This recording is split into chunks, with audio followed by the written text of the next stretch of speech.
support and demonstrating respect for the game and all the participants by refraining from negative cheers, chants, or behavior.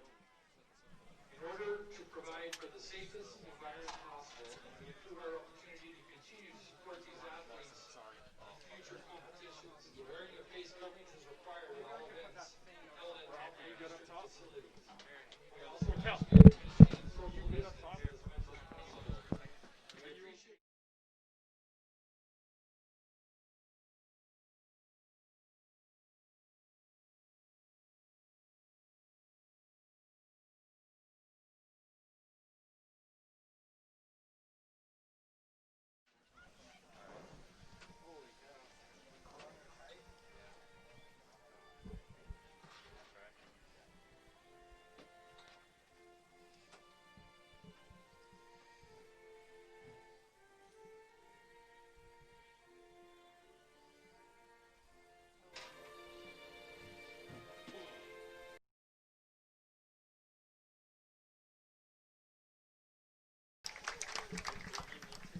the officials for today's game.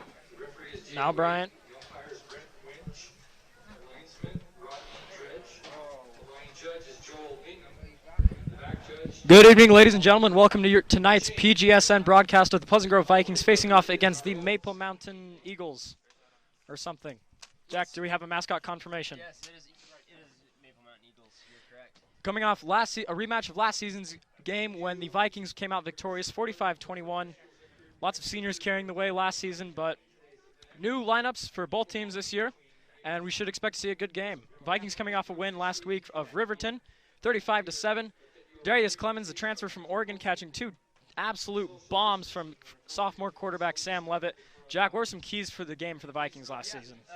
I think the big key is this is the second game now with new quarterback Sam Levitt and Darius Clemens in this new PG lineup, and so we'll see how they do come in this second game. They'll see a little more comfortable, get the ball going.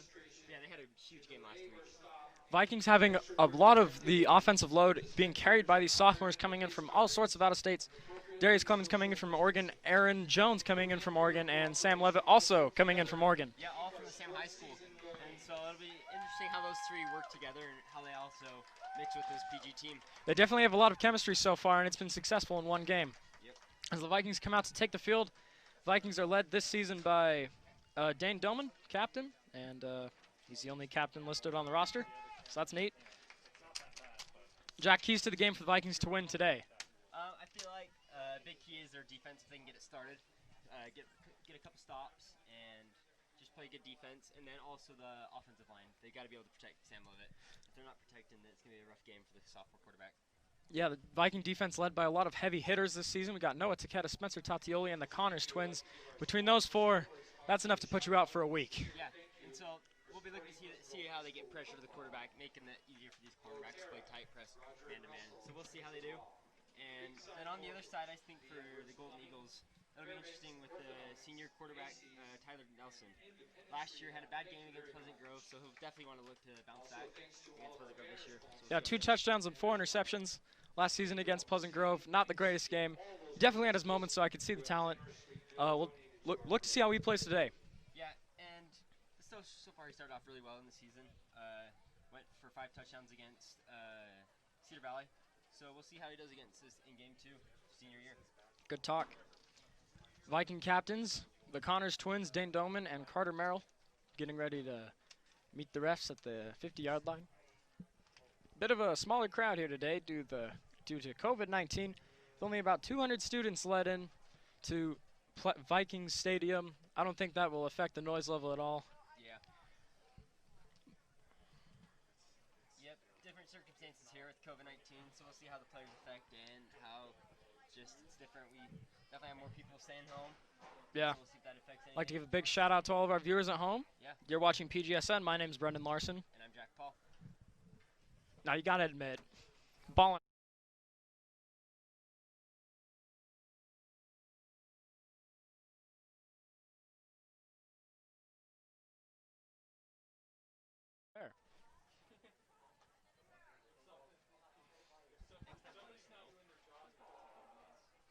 How long were we on off air?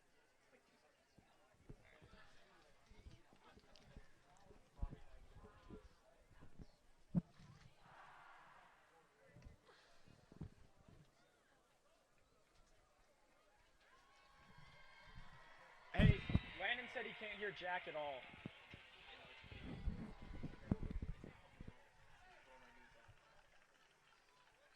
That's not good. Maybe try like whistling. Which one?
As both teams get warmed up, ready to take the field here.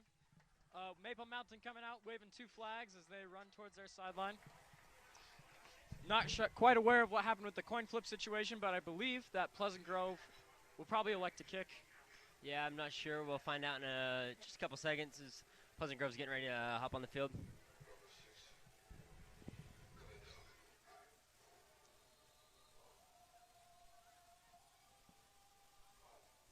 First home game for the Vikings. Pretty sure they want to come out and make a strong statement for this wildly spacious home crowd. Yeah. So that'll be interesting. Unlike normal years, you don't have the big crowd, but hey, you're gonna have to do what you got.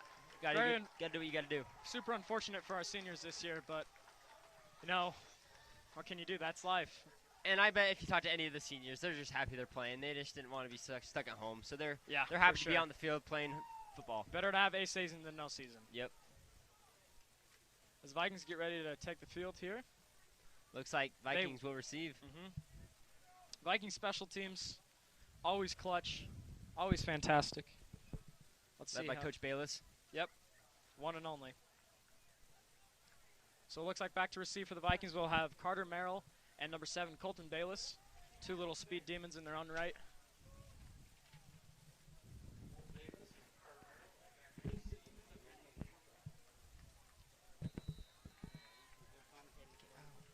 As the Eagles kicker takes his feet, puts this one way back into the end zone. That's going to be a touchback for the Vikings.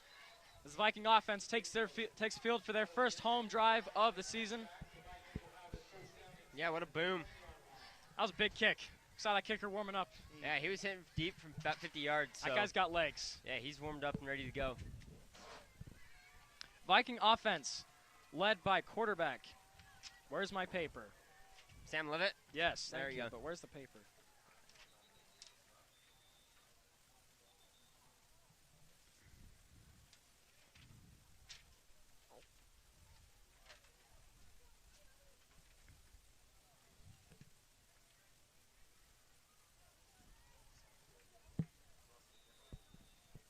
Levitt in shotgun.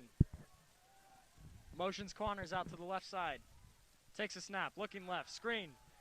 Behind the line for Rex Connors, up the field. Up to the 30 and push out of bounds after a first down for about 15 yards. Rex Connors with the screen. Yeah, nice little screen right there. And that's what they did last game. A lot of just little dump offs. Get Sam Levitt warmed up, get him going, and so far, great play. Yeah, get a few receptions for him, feeling good. Yeah, great call by Coach Wooten.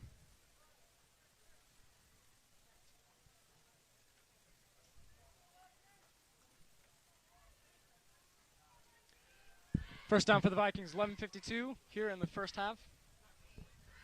Levitt with Connors in the backfield, 4 out.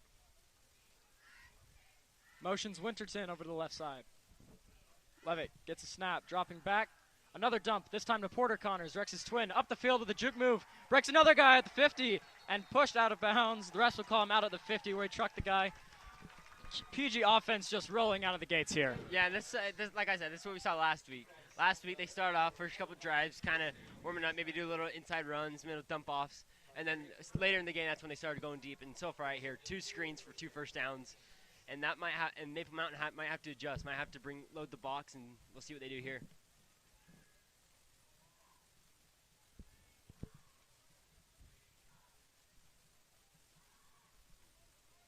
Levinson in the shotgun. Looks like he's going to run it out to his left. The option over to Rex Connors. Rex Connors up the field for about a 4-yard gain, and he's tripped up. He's going to be down 2nd and about 6 for the Vikings. Yeah, right there, Maple Mountain saw it coming. They started to load the box a little more, and they were able to halt the hot start, hold them to about 4 yards. Levitt, though, is a leg threat, from what I've heard from my PGSN football insiders. A little bit of a dual threat quarterback. Yeah. So that'll definitely have Maple Mountain's defense on high alert. Levitt in the backfield. Vikings going a lot of shotgun to start this game. Watch the right side with Darius Clemens. He's going deep to him. Levitt deep to Clemens. And Out of bounds. Yeah, I think Sam Levitt saw that saw the safeties on that left side and saw Darius one-on-one. He wanted to hit him deep, just a little bit off the mark. Last season, Levitt had Clemens twice on 2 60-yard bombs. Probably look to see that again today. Yep. Great call, just a bit off touch.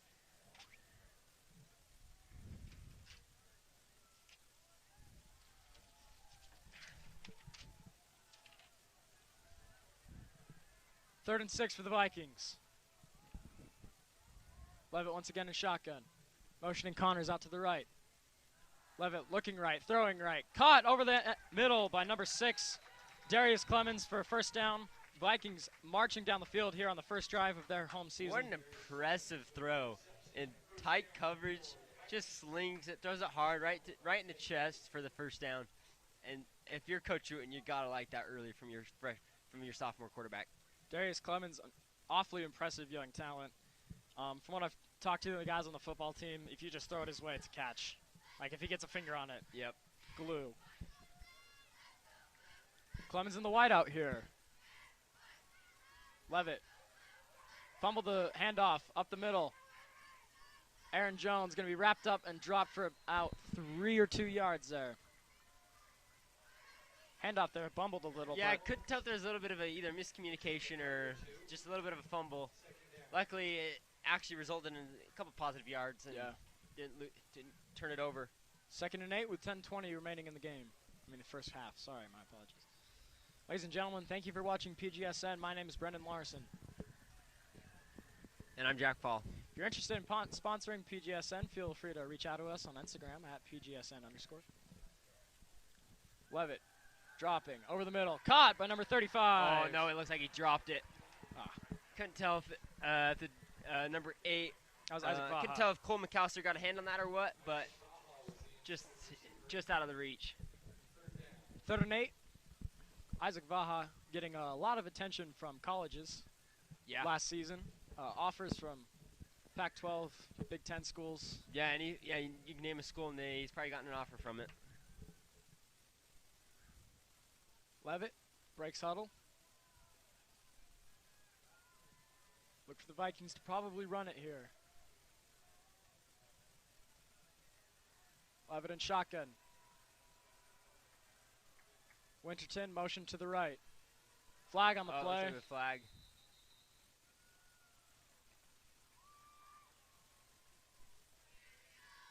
False start, looks like. You know, penalties were a bit of a problem for the Vikings last year. Yeah, and so that's going to be another key. You talk to any head coach, and The one thing they say they want, two things they don't want to do is commit turnovers and penalties. Yeah. Those can halt the offense and hurt the defense at the same time. So Last year we saw a lot of penalties due to the injury on the offensive line. We saw a lot of false starts and offsides. yeah, so we'll see if they can, see if they can correct those early and see how they do.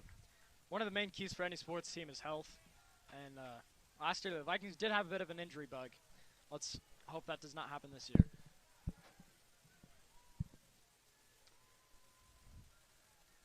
Levitt, shotgun, gets the ball, rolling out to his right, looking downfield. Looks like he's going to keep it himself, up the field, and drop for about 8 yards when he needed 13. It'll be 4th and 5. Let's see what the Vikings elect to do here. Coach Wooten definitely went for it a lot on 4th last year, and it paid off most of the time for him. Yeah, and they're kind of right in that no man's zone, right where they a little too close to punt, but right on the edge of a field goal, where if you miss, you kind of giving the defense, the Maple Mountain, a good field position. So we'll see if they go for it here. It's only being 4th and 5. I think they'll definitely try and go for it, or at least get to the line of scrimmage, maybe try and get a false start. We'll see. 5 seconds left on the play clock. Levitt's got to hurry. One gets it off just in time. Levitt out to his left. Caught by number 9. That's going to be good for a first down. Carter Merrill with the reception. And that's just that looks like if you're just looking at this like any other game, you're thinking that's a senior quarterback right there. He stays in the pocket, doesn't get flustered, sees Carter Merrill on the left side and just gives it a dump off, perfect throw, and he's just enough to get the first down. The maturity by Sam Levitt is just Yeah. unbelievable and honestly a pleasure to watch. 8:45, ball on the 28-yard line.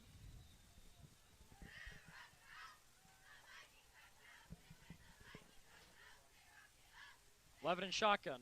Hasn't gone under center once this game. Levitt, high snap, hands it off to Merrill, up the middle. Merrill's going to get it for about 3 or 4 yards, see where the ball placement is. And as the sun slowly sets on the overcast, polluted, foggy, whatever you Yep. call it, Utah Valley with the PG pool shimmering in the background, and the Friday night lights begin to come on, you honestly couldn't ask for a better setting, No, Jack. perfect setting here. And our student section, awfully quiet this evening. Yeah, when you don't have a lot of students, it's kind of hard, but you gotta do what you gotta do.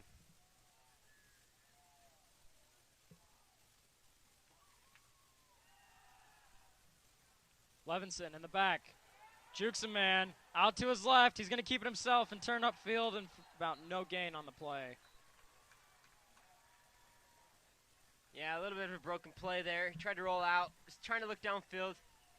But at that point, if you don't see anybody, you got to make a decision. You got to either say, am I going to throw it? Am I going to run for it? And right there, he's kind of stuck in between, and that allowed the defender to come and make the tackle and keep him for a short gain. Get Colton one. Bayless will sub out here for the Vikings. 3rd and 7 with about 7:20 left in the game.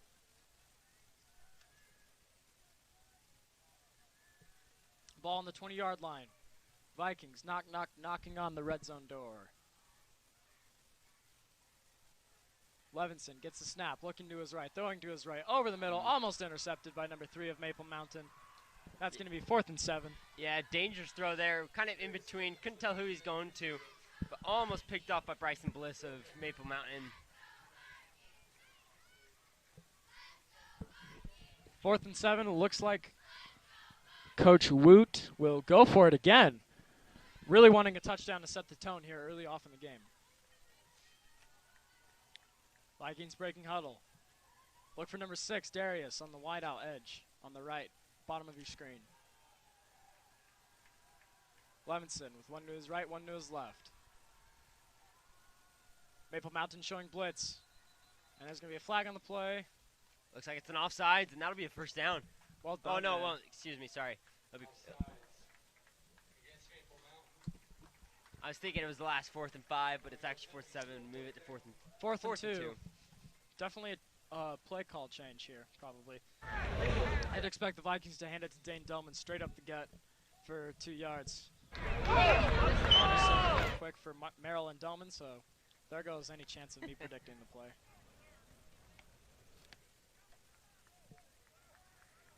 Yeah, look for Coach Wooten to use the Connors brothers in any sort of way. They like to put them as wide Play receivers. clock ticking down at 4.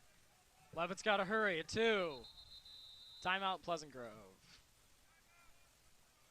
Yeah, like I was saying, look for Coach Wooten to use the Connors brothers in any sort of way, whether that's running back, even a little bit of a wildcat, wide receiver, and the same thing on defense, whether that's on the defensive line or even back in safety. They're the big X factor, I believe. No, I honestly think it's key for the Vikings, if they want to win this game, to set the tone early with the touchdown on the first drive.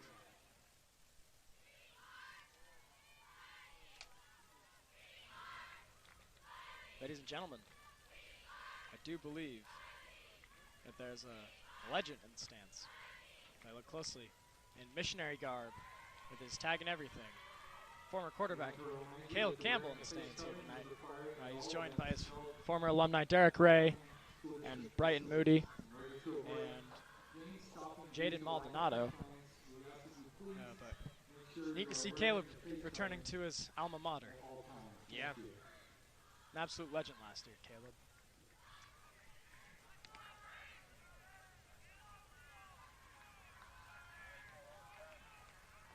Love it. Shotgun.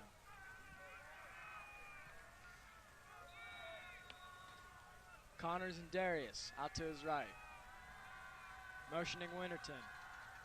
Throwing out Connors at the screen in the backfield. Turning out to the 15. Connors at the 10. And pushed out of bounds at around the 9-yard line. Got Yeah, nice just little dump off, letting Rex Connors do his thing. And I'm telling you, put anybody, I don't care who, does anybody up against Rex Connors one-on-one, I'd take Rex Connors any day. Tough man to bring down. first and goal here for the Vikings as they've entered the red zone for the first time on their home field this season. Levitt. Porter to his left. Gets a snap. Up the middle to Porter. And he is into the end zone. Touchdown, Vikings. Porter Connors taking it to the big house for 6. Yeah, just a simple up-the-gut run. We saw him early trying to go, like, kind of use east and west and trying to spread the field out, but then right there they just punched it right through the middle and they got the easy touchdown.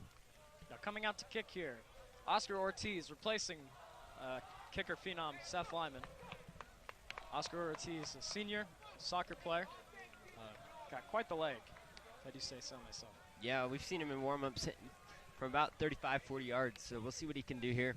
Special teams are honestly one of the biggest keys in high school football, and I stand by that statement. And that one's through the uprights, and that's good for 1 point as the Vikings go up 7-0. Yeah, good start, good starting drive for the Vikings. Couple fourth downs they converted on, and we'll see what their defense can do now if they can lead off through that momentum. As Vikings score their first home touchdown of the young season. 6:50 left to go in the first half. My name's Brendan Larson. And I'm Jack Paul. You're watching Pleasant Grove Sports.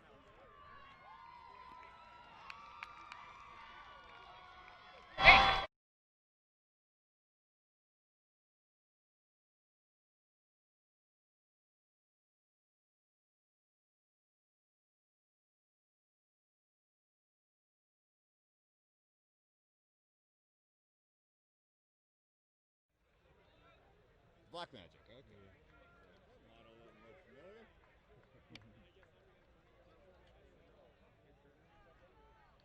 Tyson Hall and Aiden Sayuli are back to receive from Maple Mountain.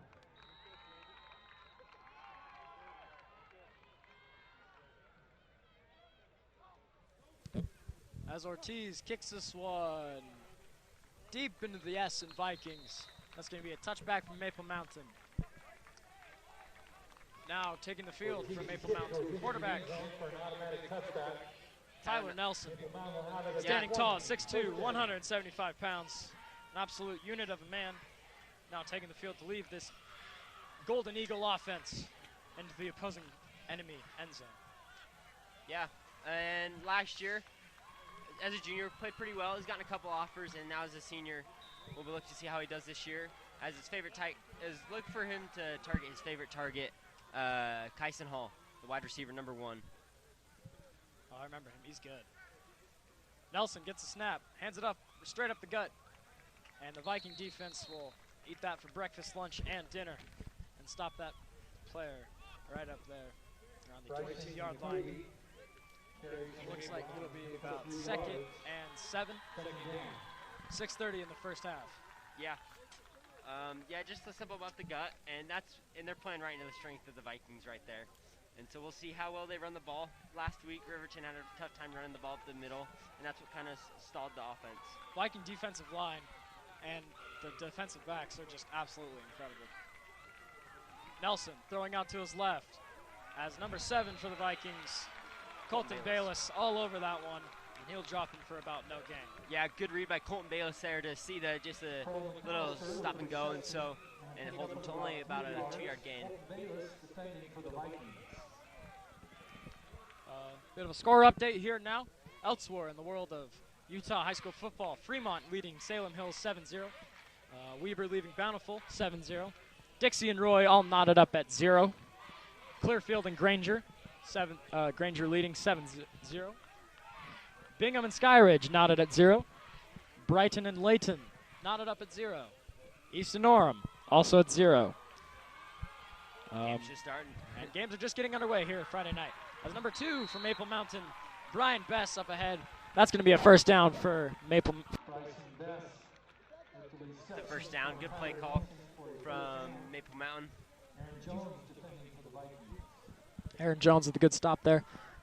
I did not know Aaron played 2 ways. I didn't either. First down, ball on the 32-yard line for the Golden Eagles. Nelson's calling out the play. Nelson is shotgun, one man to his left. Screen pass, number 7 in the backfield. Viking defense all over it, but he turns upfield for about 7 yards. Number 7 there for the Golden Eagles, Aiden Silui. Yeah, nice just little screen pass there. Kind of Pleasant Grove playing a little bit lax there, and he was able to cut upfield for about 7-8 yards. Actually got 9 on the play. 2nd and 1 for the Golden Eagles. 18 left on the play clock. And that's going to be on the Viking defensive line as a flag is called on the play.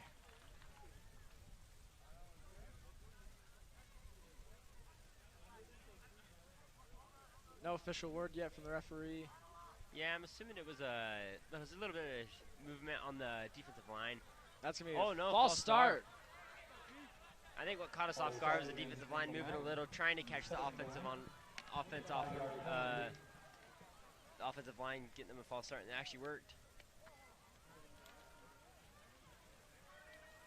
Defensive line is allowed to move as long as they don't jump forward, resulting in the offensive line moving. Right there, they just move side to side, causing the false start. 4:42 in the first half.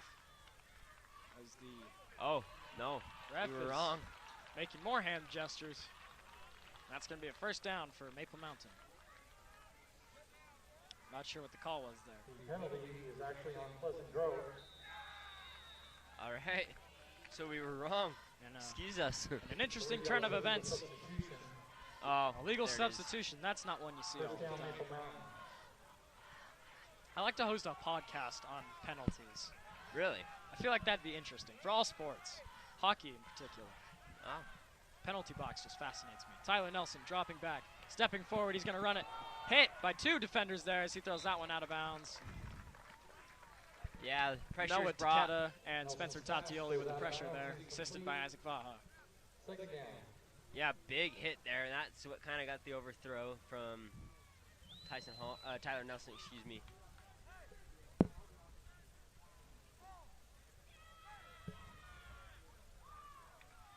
Golden Eagles definitely playing a slower pace of offense than Vikings do. Yeah, Vikings like to go boom, boom, boom, boom, boom, and the Golden Eagles definitely like to keep it a slower pace. Yeah, get the play set, make sure everything's going right. Nelson in shotgun, one to his right, one to his left, dropping back, looking right, pump faking, still on his feet in the backfield, getting pressured, and he's going to throw it to the 40-yard line, which is wide open, and that's going to be an incompletion. Yeah, parents are wanting intentional grounding. There won't be one because there was a running back in the area, and he was outside the tackle box, so he was okay. If there was no one there, then that is intentional grounding, but because I believe number 2, Brian Best, was in the area, resulting in just an incomplete pass. 3rd and 10 for Maple Mountain with 4:11 remaining in the first half or quarter. Do they play quarters or halves? Quarters. Oh, interesting. Nelson in shotgun. Nelson over the edge. That's going to be incomplete. Number 23 for the Vikings.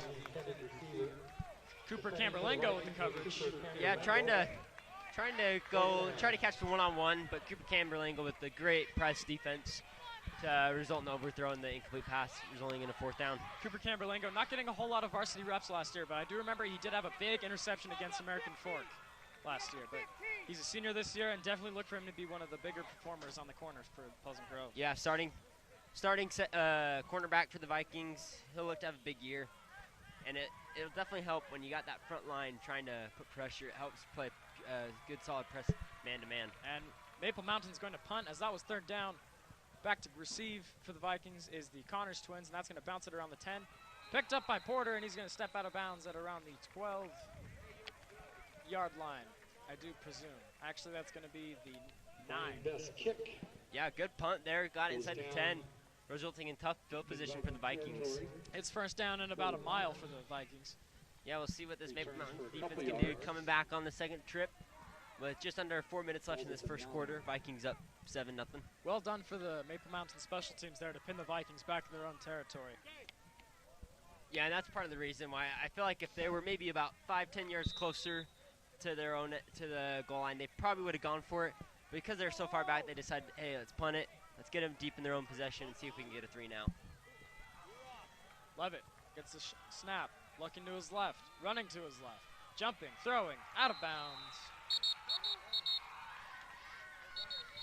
There's another flag on the play. Levitt's pass is incomplete, and there's a penalty flag. A lot of flags out here tonight, Jack. Yeah. Looked like one of the refs was maybe thinking intentional grounding, but the one called them off. So looks like there's a little bit of confusion. Trying to see if they'll decline it or not.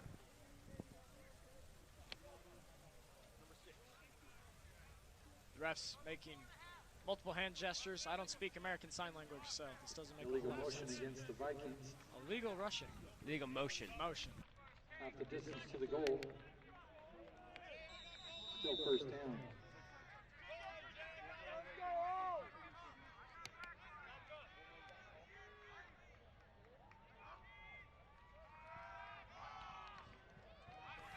Number 8, Aaron Jones, the reception, getting back to the yards lost Levitt's to the pass penalties is complete previously. to Aaron Jones.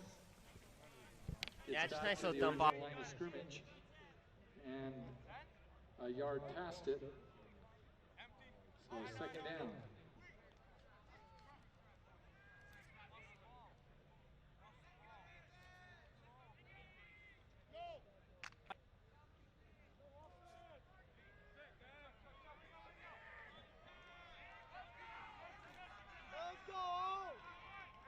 Play clock. Levitt's got to hurry. He's got 6.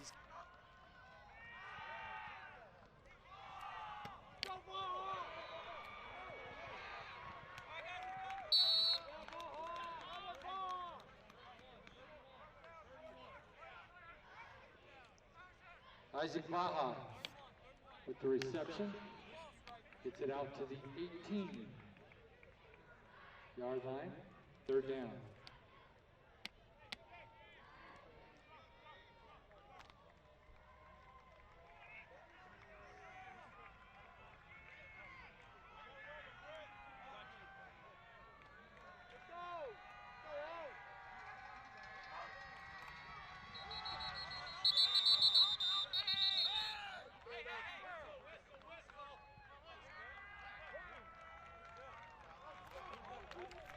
False start against the Vikings. 5-yard penalty. Still 3rd down.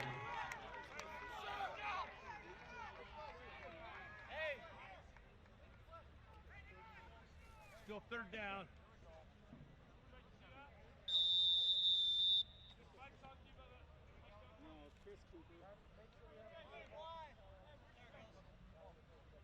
Did we get a number on that, Rodney? Dave, what was the number on that? 9? Thank you.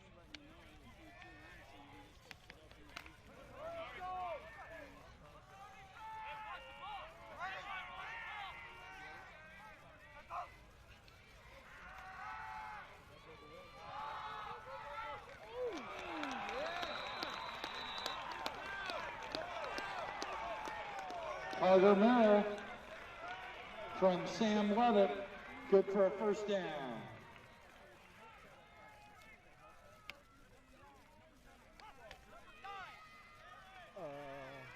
Hello. Bye.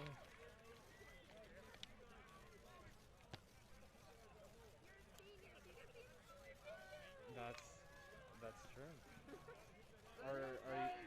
Are you in the senior video? What?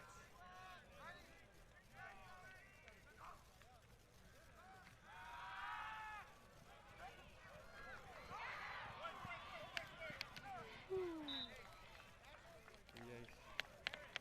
Levitt throws it away. Second down. Because he threw it away. I don't understand football. I mean, I do, but I also don't understand football. Thank you. Thank you.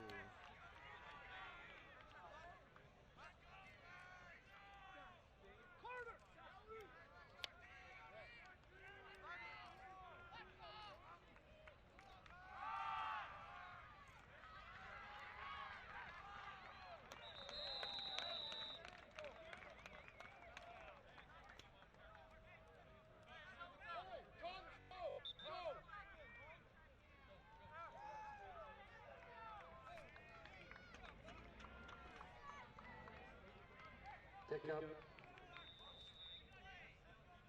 5. Third down.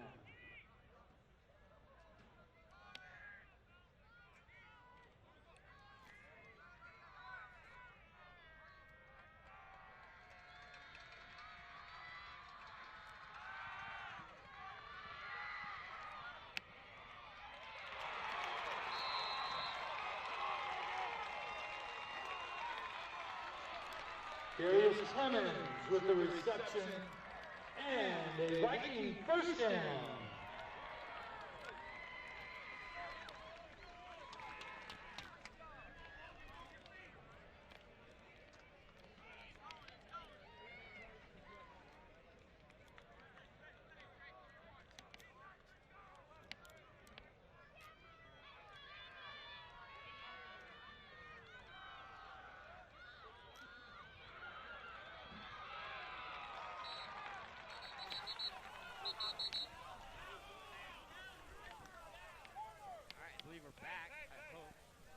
We're back. Rex Connors picks up 8 to the 29-yard line. Second down.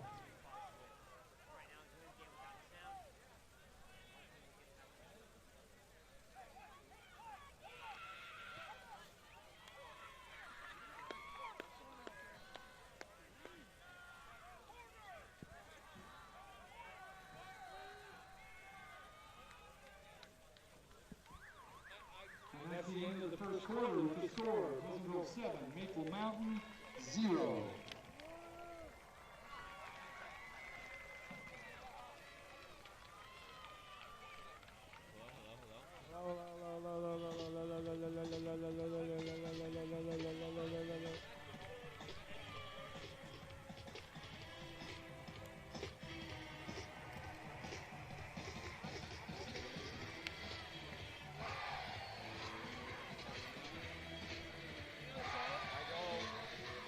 I don't think that one's working.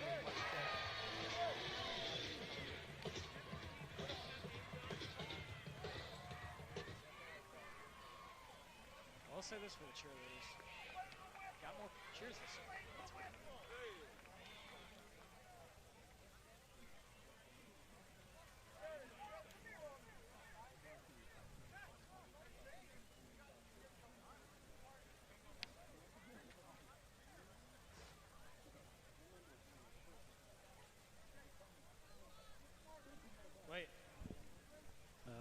has come to my attention that Landon, I can't be here. Look at that. Can you believe that we are back on? In order to avoid heat stopping due to lack of compliance with masks, please make sure you are wearing face covering at all times. Thank you. Yeah, so if you can't hear us, we're sorry about that technical difficulty. We're trying to get our audio fixed, so we might be cutting in and out. Oh, look at that. I can hear myself. I can't hear myself, but that's all right. So, yeah, it sounds like we're back. Once again, PGSN plagued by a history of audio issues. Yep, pretty much. It's 2nd and 2 for the Vikings here. Sam. Deep over the middle. Darius Clemens, what a catch. Nice catch by Darius. They're going On down the and 3-yard getting it. line. Darius Diving Clemens forward to catch that one. with the reception in First and goal for the Vikings. Just a little underthrown, but still pretty good throw from Sam there as Darius went over and got it. Levitt And, really threading the kneel there. yeah, and now it's going to be 1st and goal outside the 5.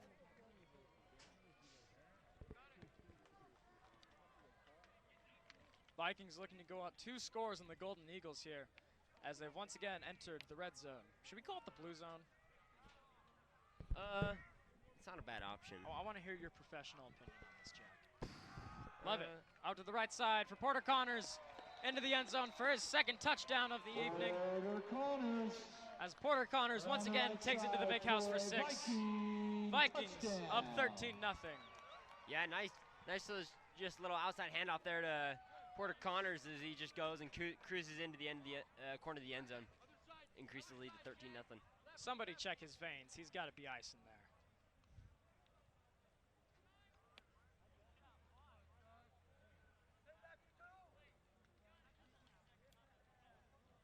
As Viking special teams will come out to try and get this extra point here. If you can right now, if you're in the Utah Valley, highly recommend going out and looking at the sun. It looks like Tatooine from the Star Wars movies. You are not wrong. Kick is up and blocked. Maple Mountain blocking Oscar Ortiz's PAT attempt there. Ortiz kick is blocked. That could come back to bite the Vikings later on. Yeah. Extra points can usually be the difference, so we'll see if that comes back to bite. Good block there from Maple Mountain special teams. Oscar Ortiz now going to kick off for the Vikings. I marked it twice. Like I marked. Vikings special teams Put 2 made up of some wonderful so I could people in my really- math class. I don't. Oh, really? Yeah. Sweet.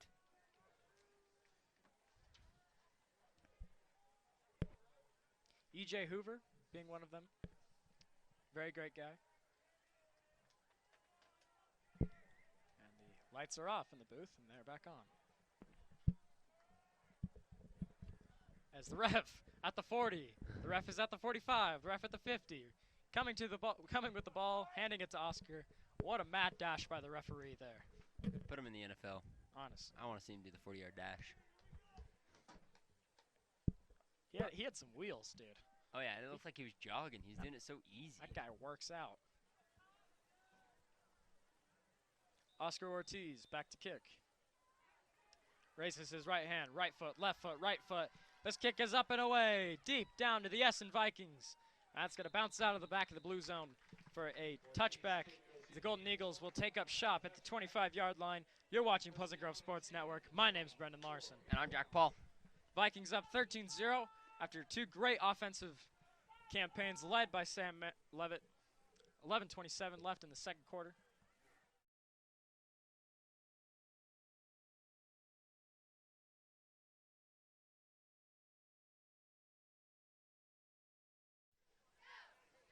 $11:27 left in the 2nd quarter as Maple Mountain will once again try to penetrate the Vikings' home turf, shall we say. Yep. As I like Vikings defense forced a punt on their last possession. Let's see how this one goes. Over the middle, caught by number 23, Jonathan Curl. Good throw there from quarterback Tyler Nelson. Yeah, it looked like there's a little bit of edge pressure by Porter Connors. Maybe a little bit of a hold that the left tackle might have gotten away with. But, yeah, great job by Tyler Nelson, to get that ball out and get the first down. Yeah, got it out just in time. First down for Maple Mountain. on the 34-yard line.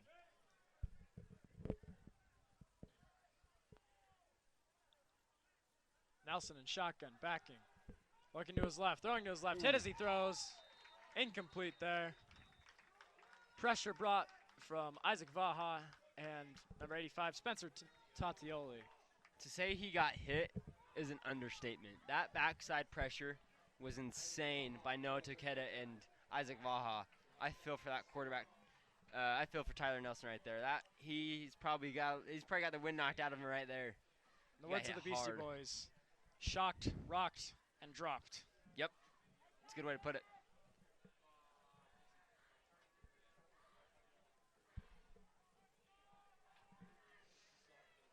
Second and 10 for the Golden Eagles. Nelson. And there's going to be flags flying. You get a flag, you get a flag, you get a flag. Yeah, it looks like Court tried to rush a snap, and that will... Oh, they're calling a false start. Court Wilkinson, another player in my math class. Really? Yes. That's cool. My first observation was that was obviously a offsides, but it was actually a false start, so I guess I missed it. I'm sorry. Second and 15 for the Golden Eagles with 10:53 remaining in the second quarter. One out to Nelson's left, two out to his right. 17 seconds left on the play clock. Nelson gets a snap, dropping back, looking to his left. Nelson running up the middle. Shakes one man, brought down in the backfield. Going to be about 3rd and 13 as the tackle is made by Cooper Camberlengo and Isaac Vaha.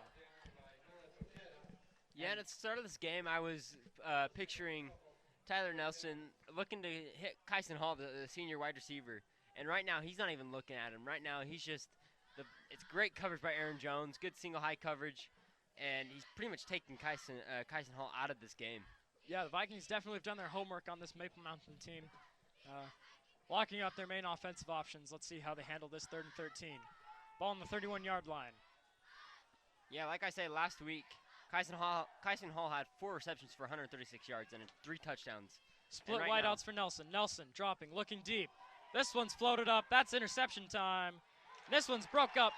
Good coverage there by Rex Connors and Aaron Jones. Yeah, and just as I said that, look where they go, Kyson Hall, but great coverage from the Vikings. And, yeah, like I was saying, just barely. Kyson Hall last week, 4 receptions for 136 yards and 3 touchdowns. This week, 2 targets, no receptions, no yards. So right now, Vikings doing really well against Kyson Hall and Tyler Nelson, the little quarterback wide receiver duo. Very well done. Tyler Nelson back in shotgun. Excuse me, that's not Tyler Nelson. That is number 2, Brian Bess. That punt is up, covered by Porter Connors. Fair count at the 45. Vikings with a short field ahead of them. With 9:43 in the second quarter, you're watching PGSN. At the 44-yard line, first down Vikings. We want to remind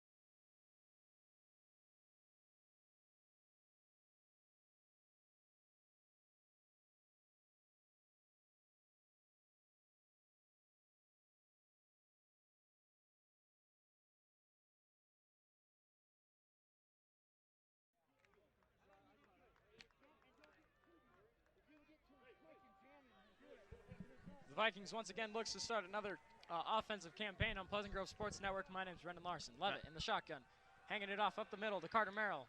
Merrill taking about 5 defenders down with him after he gets 2 yards. And there's going to be another flag on the play. More flags flying today than the United Nations.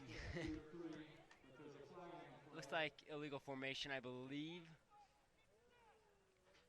Illegal formation. I remember that in the last Super Bowl with the 49ers and the Packers with Colin Kaepernick. Every time I hear illegal formation, I think of that. Yeah, and like we said at the start, look for the Vikings trying to limit the penalties, and so far a couple costly ones, and especially ones at the start. Instead of being about 2nd and 5, it's now 1st and 15. And so we'll see if they can make it up here and get the first down, but they're digging themselves in their own hole.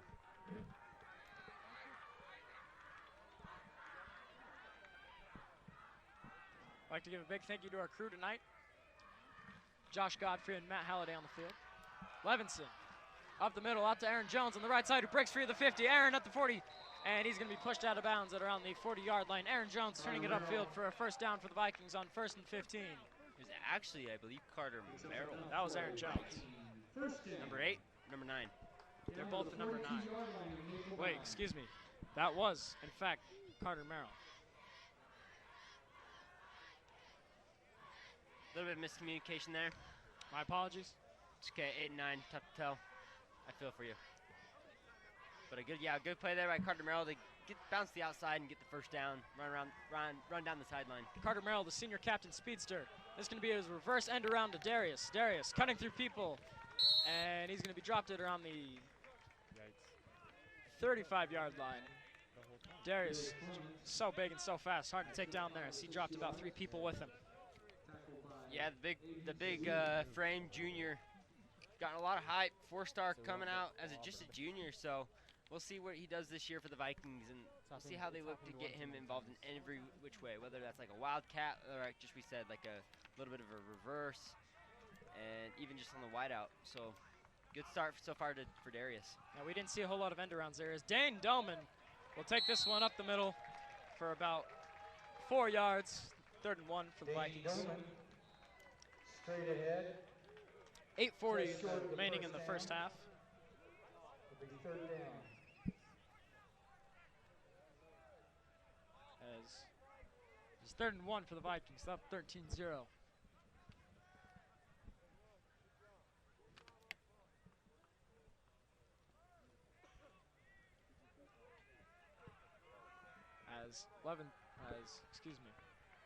Sam Levitt will go under shot center here. Up the middle once again to Dane Doman. Just trucking defender after defender. Up to the 30-yard line, Dane Doman.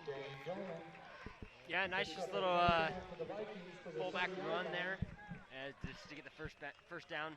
Don't need to get pretty with it. Just give it to him, let him do his work. Definitely likes to get down in the mud. Dane Doman, an absolute tank, bulldozer, whatever you call it. Big piece of machinery, that man. Oh, yes.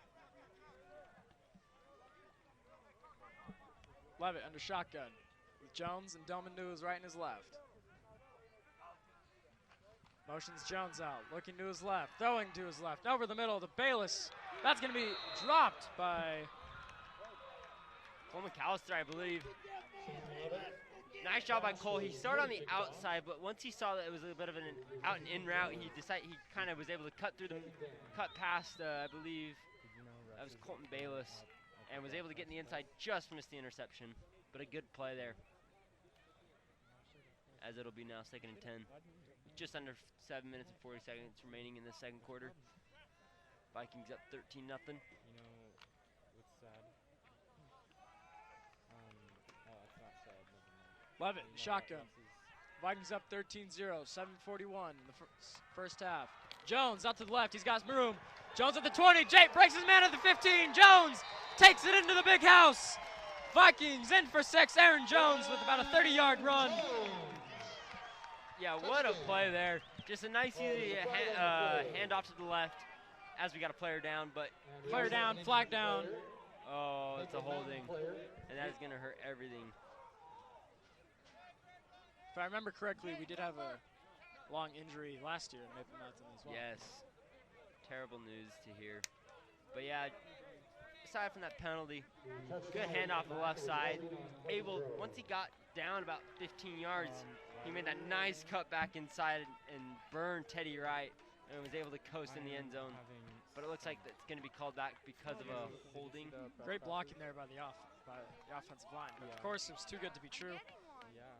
Most of the time, that's how it rolls. This touchdown will be called back. Except for yours doesn't say PGS. We now have some time to fill, so let's check in around the 6A scoreboard, shall we, for the surrounding parts of Utah, the greater Utah area high schools. This player gets up, number 46, I believe. Yeah, couldn't quite tell what happened as Carson Golding is walking off.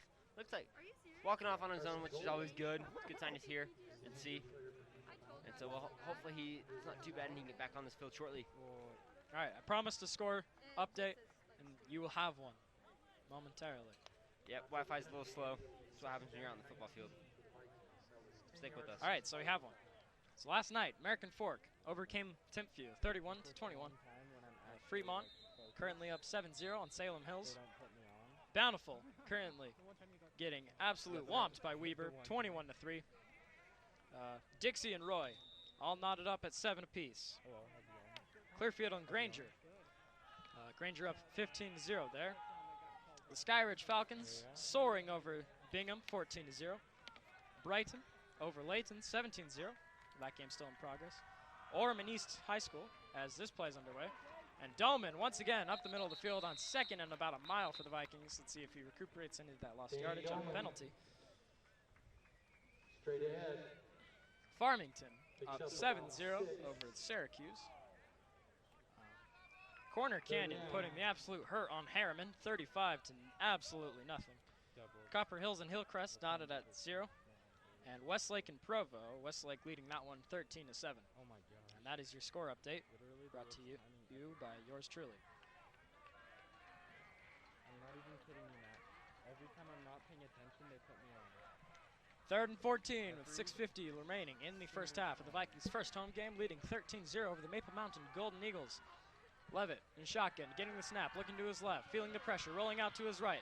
Levitt cutting back, running across the opposite side of the field. Levitt out to Aaron Jones. Jones at the 30, cutting back, and dropped it around the 25-yard line. Got around 5 yards, and they needed 14. Yeah, just Sam Levitt over there just trying to keep the play alive. Great job of eluding the defenders, finding Aaron Jones, and making it 4th and 4, which is manageable. Yeah, indeed.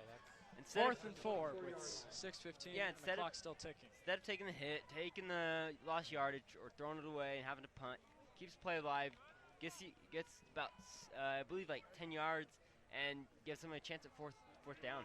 Go for it. Coach Wooten once again going for it on 4th down, and it's paid off every time he's done so. Yeah, so far 2 for 2. Looks like we have a timeout by Maple Mountain. Want to see the offensive set. Timeout, Maple Mountain. As it looks like we'll go to a commercial break. We thank you guys for watching here on PGSN live on KSL. As we give you a bit of a score update. 13-0 Vikings up with just under 6 minutes to go. As we hope you stay tuned. Thanks.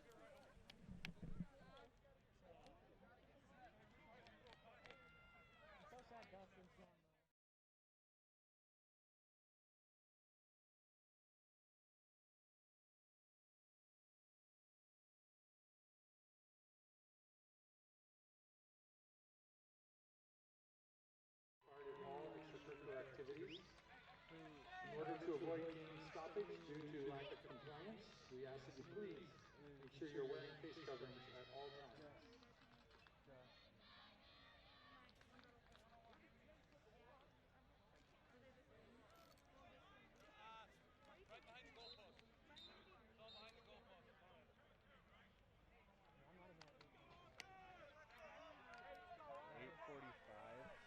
It's 4th and 4 here with 5:54 remaining in the second quarter.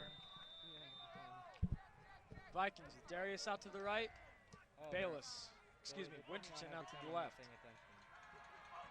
Levitt gets a snap, looking to his left, dropping to his left, throwing to his left, over the middle, caught by Rex Connors into the end zone.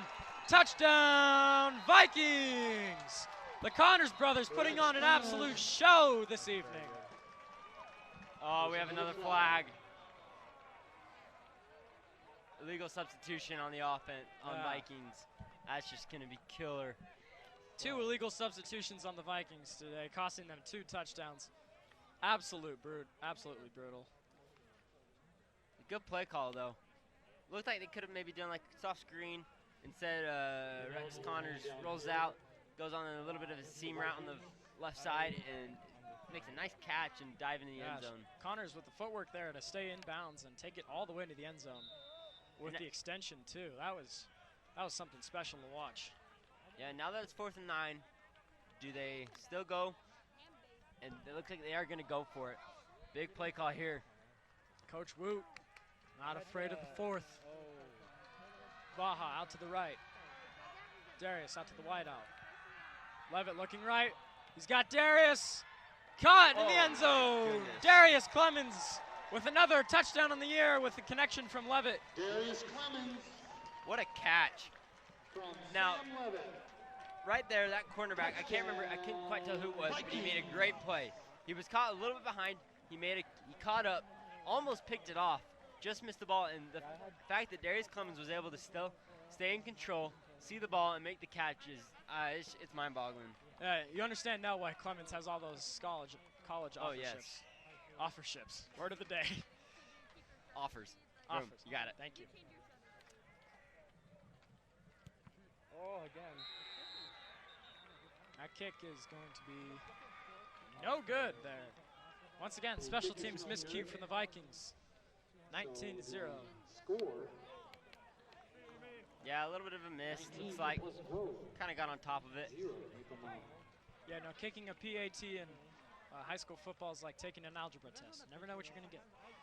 But yeah, like, once again, go back to that fourth down.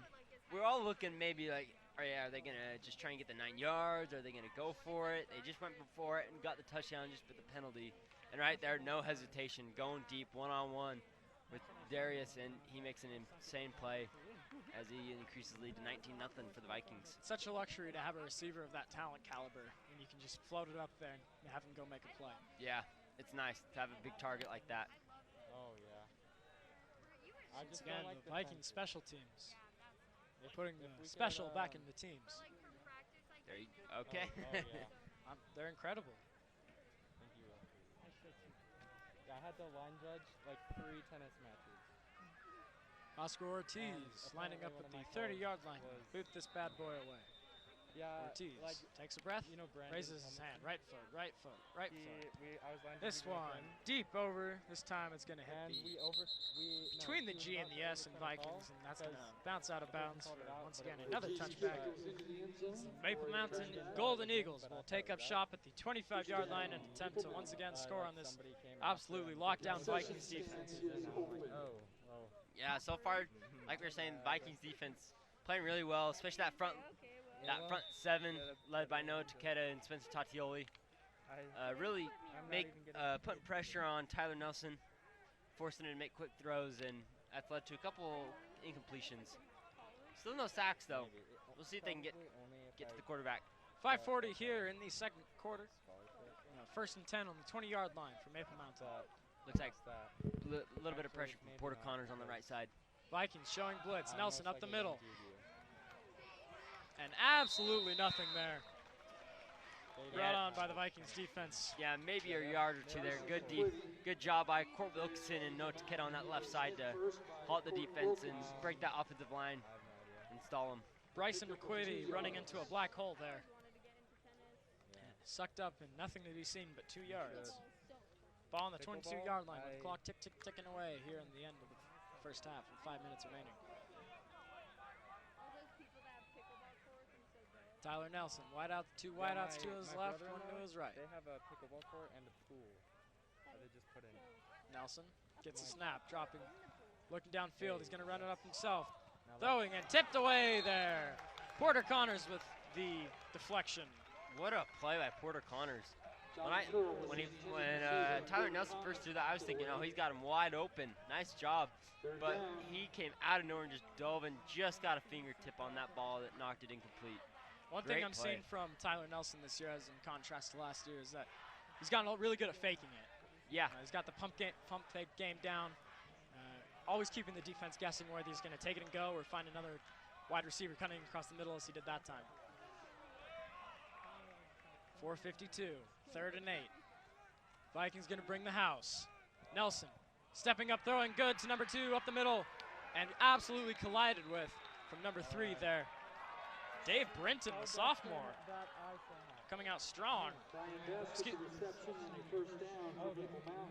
Sorry, that was Rex Connors, I believe. Yeah, nice catch though by Brian Best, just coming out of the backfield. Great catch and run. He wanted a little bit of a helmet-to-helmet there at the end, but he's not going to get it. Yeah. Questionable call. Could have gone either way. Yes, they're putting me on. 15 seconds left on the play clock. 4:34 left in the first half. Eagles trying to get into opposing territory. Adam thinks he's good. Tyler Nelson gets a snap, dropping. Rolling out to his left. Nelson downfield. Caught.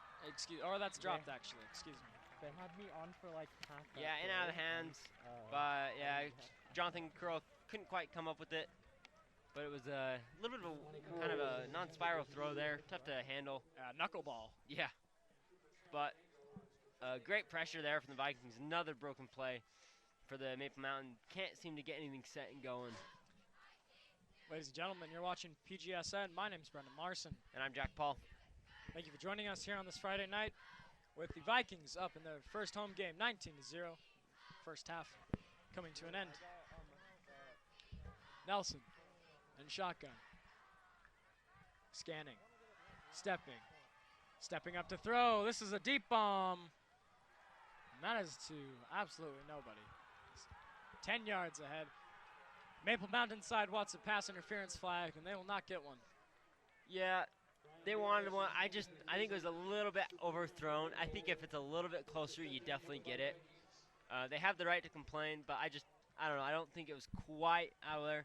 It was a questionable call. Could have gone either way. And these refs are absolutely professionals. We saw that guy run it about 20 yards, Yeah. so Oscar Ortiz. So. Yeah, I think feet might have tangled a little, maybe a little bit of a push, but still pretty good defense there. Eagles are going to have to hustle. 4 with 3, 2, 1. Gets the snap off just in time. Nelson dropping, rolling out to his right, rolling deeper. He's facing the pressure. Vaha's hot in the pursuit. Vaha lays out, doesn't get him. Nelson skirting up, and he's going to be just to about the down line. That's going to be a flag. There's a bit of a skirmish there. Oh. There's a man down and another flag out. Oh, no. Tyler Nelson has run out of bounds, and there are flags. I don't see exactly what happened. I do believe there may have been a physical Yeah. altercation, but From my observation, it looks like he was trying to get out of bounds. I don't know if it was Spencer Tatili or someone else. Kind of gave him a little push out of bounds.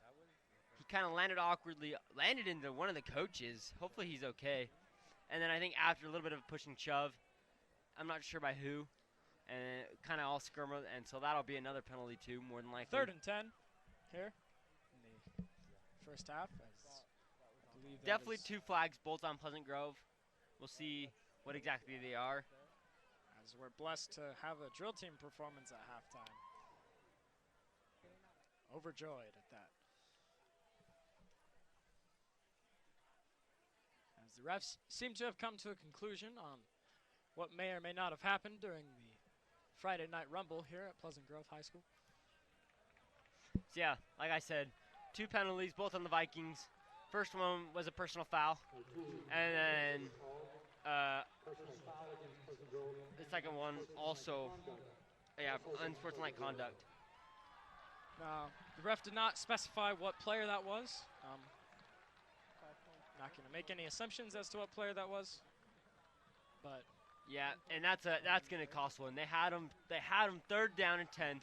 Just let him go out of bounds, but instead he hits him late, and that leads to the first down. And now they're all the way on the other side of the field, on the Vikings 33. that's the type of mental discipline that coaches really harp on and Yep. hate to see.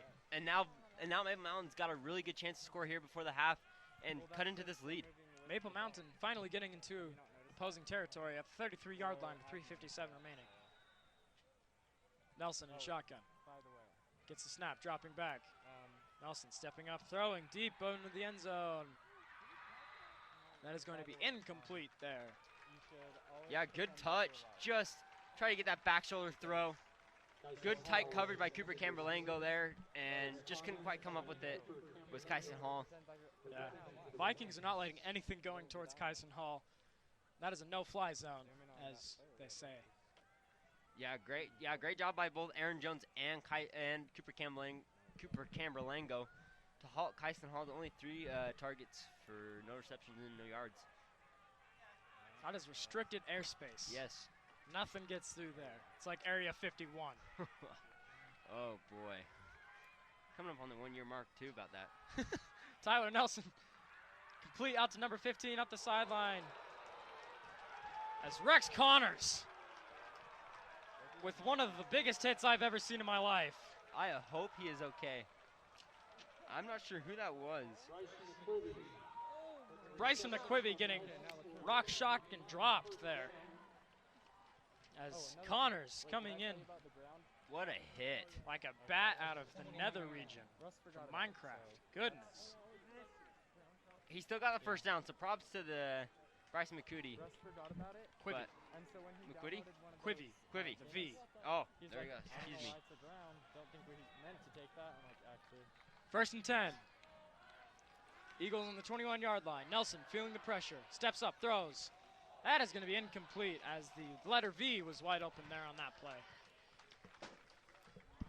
Yeah, good tight coverage there from Cooper Camerlingo on that left side, forcing the incomplete pass. He had all time. Great protection from that offensive line. Just couldn't find anyone open. Once again, a big shout out to our crew tonight. Clayton Shumway on the field getting some camera experience along with an absolute professional Matt Halliday, Josh Godfrey, and our Landon Van Overbeek and Adam Ellis running all sorts of stuff, and our producer Brian Keach, big shout out to him as he stares on in silence. Good talk.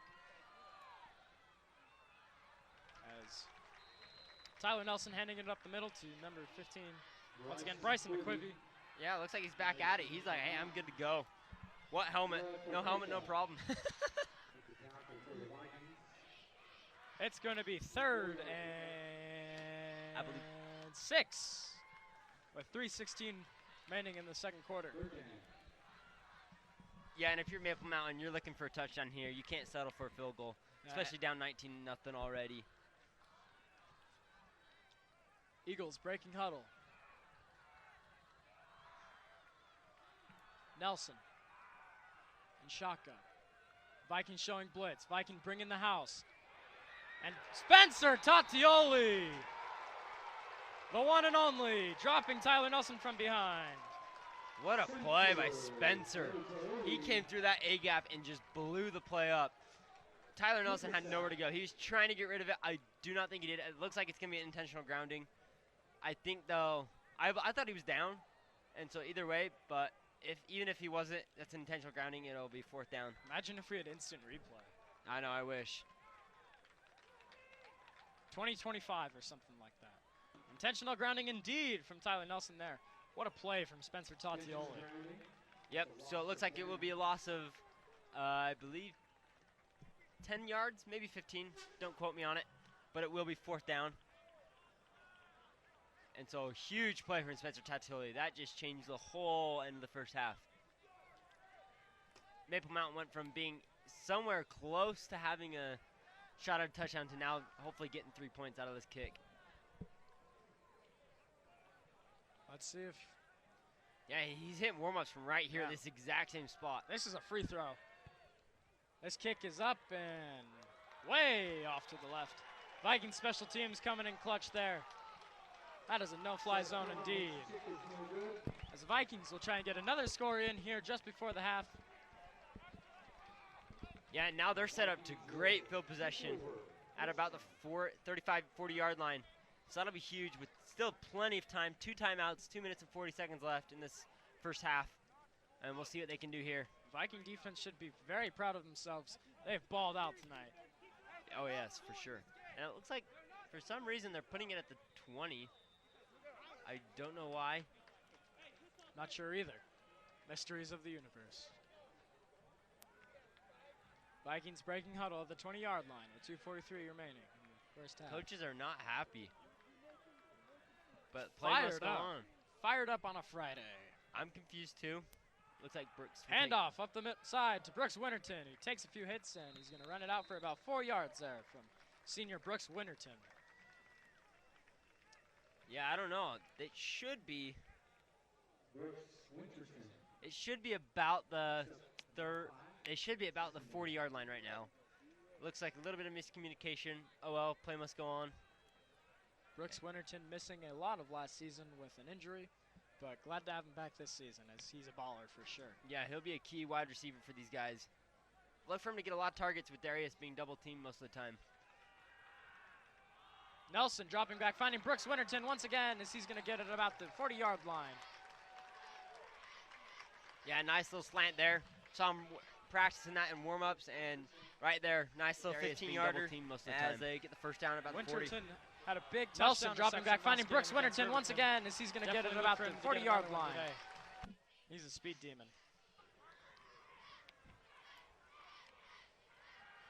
Darius and Winterton out to the left side as Vaha almost had that one. One-handed catches. He's been known to do that. Yeah, close on it. Just a little bit thrown behind him on that slant. You like that up in front ahead of you so you can continue your motion. Thrown a little bit behind him and almost picked off. But luckily, it was just outside the reach. And then the play must go on. Play will go on. 2nd and 10. Sam Levitt, absolute having a show tonight. Complete champ. With about 1:45 left in the first half. Vikings up 19-0. You're watching Pleasant Grove Sports Network.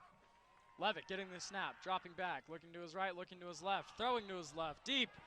Finds Clemens. Good coverage there from number 7. Aiden Sului. Yeah, and he gave a little bit of a no, like the Mutombo sign. Looks like a little bit of John going between those two. So we'll see if they can keep it clean, or it looks like we have another There's flag. another flag on the play. Oh, I need that. It's going to be a holding call on the Vikings. It's going to be dropping back 10 yards with 1:38 left to play.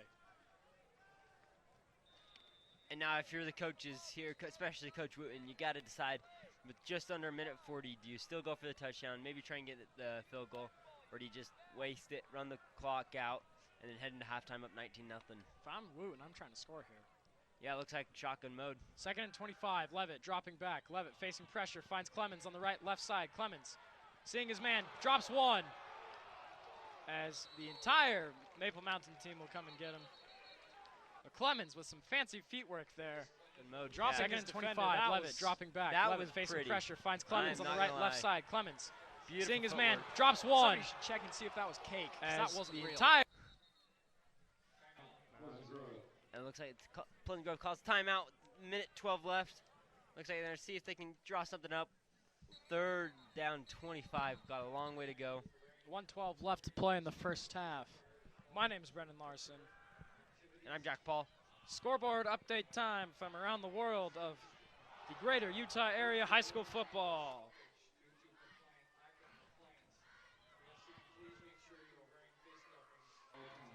So, once again, last night, American Fork overcame Timpview 31-21.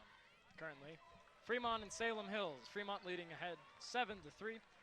Weber whacking Bountiful 21-3. Dixie and Roy knotted up at 7. Granger and Clearfield. Granger putting the grunge on Clearfield 34-zip. Mountain Ridge and Kearns. Oh goodness. I don't know if I want to read this one over the air. Mountain Ridge at, I don't think this is a typo, 91-0 over Kearns. That is a barn burner. Skyridge soaring over Bingham 28-7. Brighton mining Layton 17-7. Orem Tigers clawing east 10-0.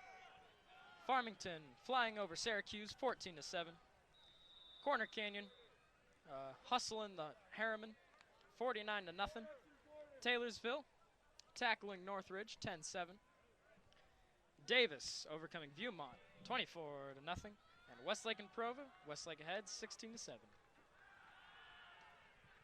Levitt, and he's going to be dropped here on 3rd and 18. Yeah, good pressure there from Maple For Mountain. nothing. Westlake and ready Provo, for that play. Westlake ahead. And now you got 4th 16-7. down, you got a timeout by Maple Mountain. They're going to look to try and maybe get something Love out it. of this. And he's going to be dropped here on 3rd and 18. Not afraid. Oh, easy there. Something's in my throat. Sorry. Oh.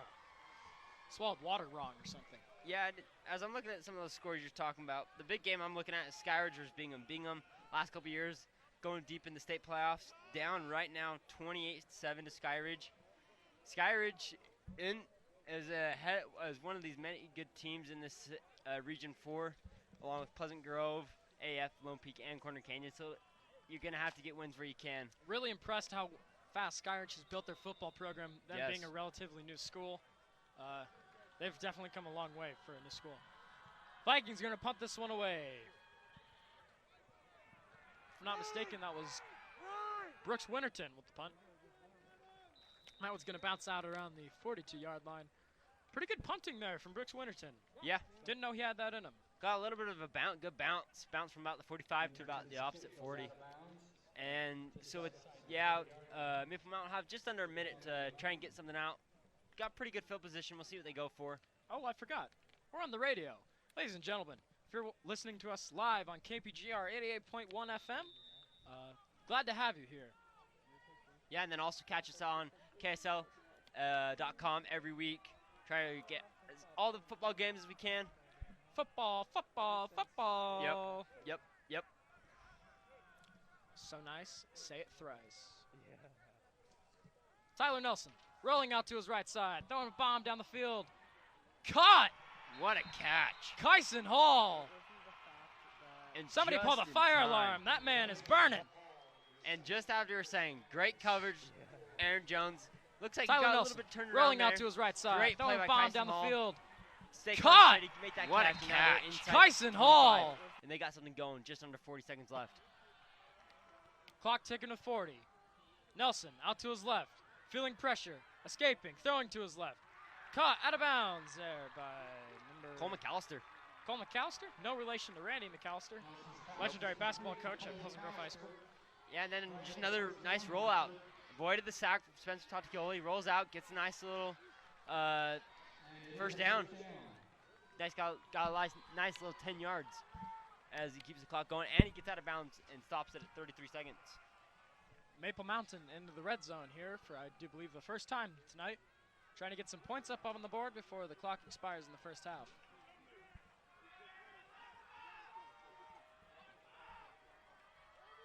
Nelson gets a snap, rolling out to his right. Nelson looking at options. Nelson airing it over the middle. Dropped there by number 2, Brian Bess, with some good coverage there. Yeah, Vikings. Good coverage on that backside by Cooper Camerlengo, but the throw is just a tad to his backside. I think if it's a little bit more in front, he makes the catch.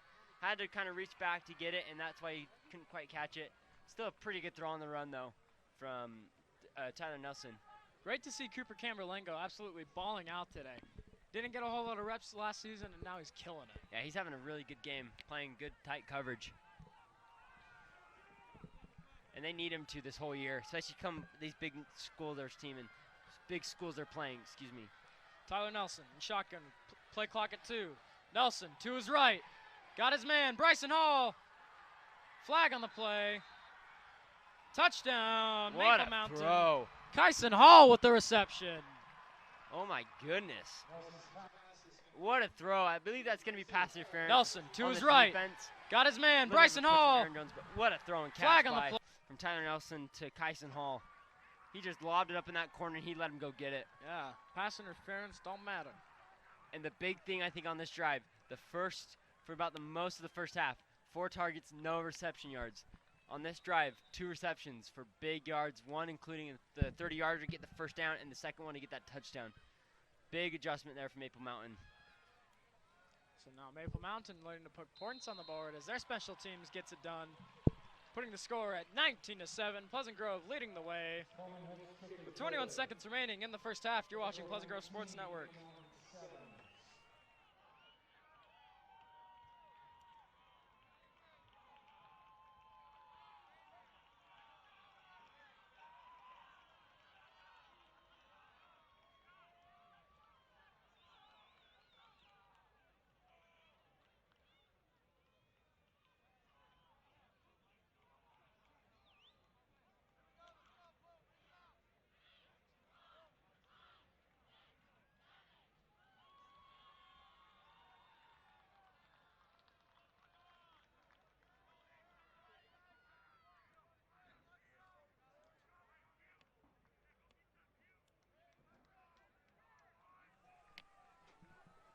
Vikings getting set to receive here for the second time tonight.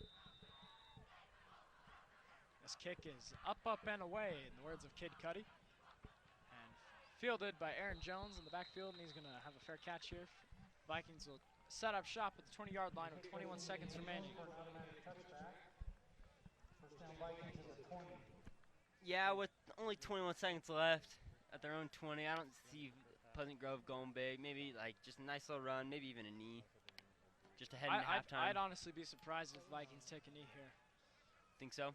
Yeah, Coach Wooten's been aggressive all evening, going for it on 4th downs.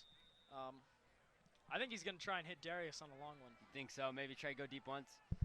And Levitt's got an arm. We saw him with 360-plus touchdowns last season, and they're in knee formation. Right again. Just kidding. I'm not doing so great tonight. It's all good. It's all good. You'll get a second half. Yeah. I got to go reset my batteries. Yep.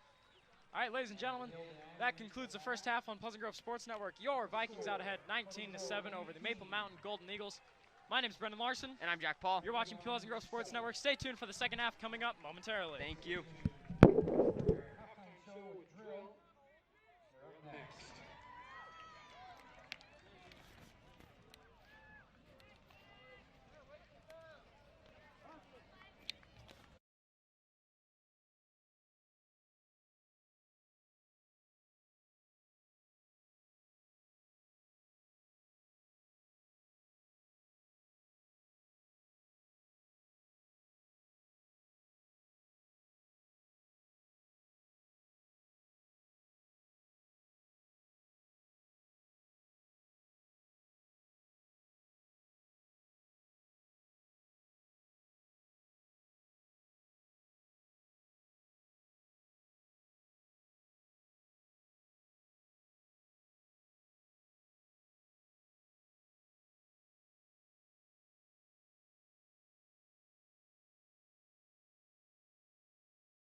Holy crap. I was even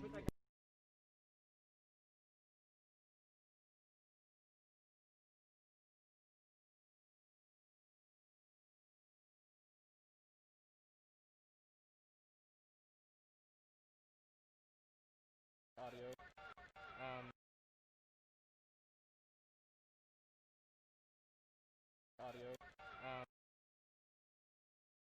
Camera like an inch.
don't know what that means, but yeah. It's like the frames per second.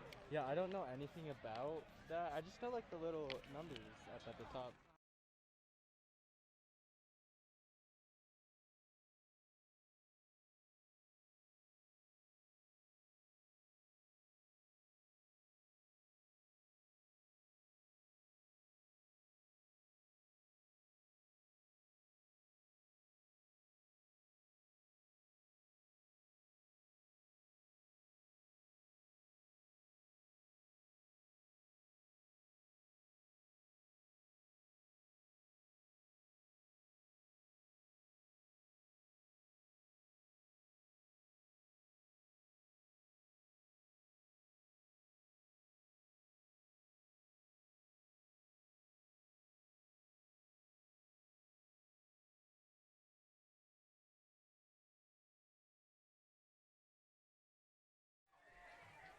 Ladies and gentlemen, welcome back to Pleasant Grove Sports Network. I'm Brendan Larson, and here to start off the third quarter.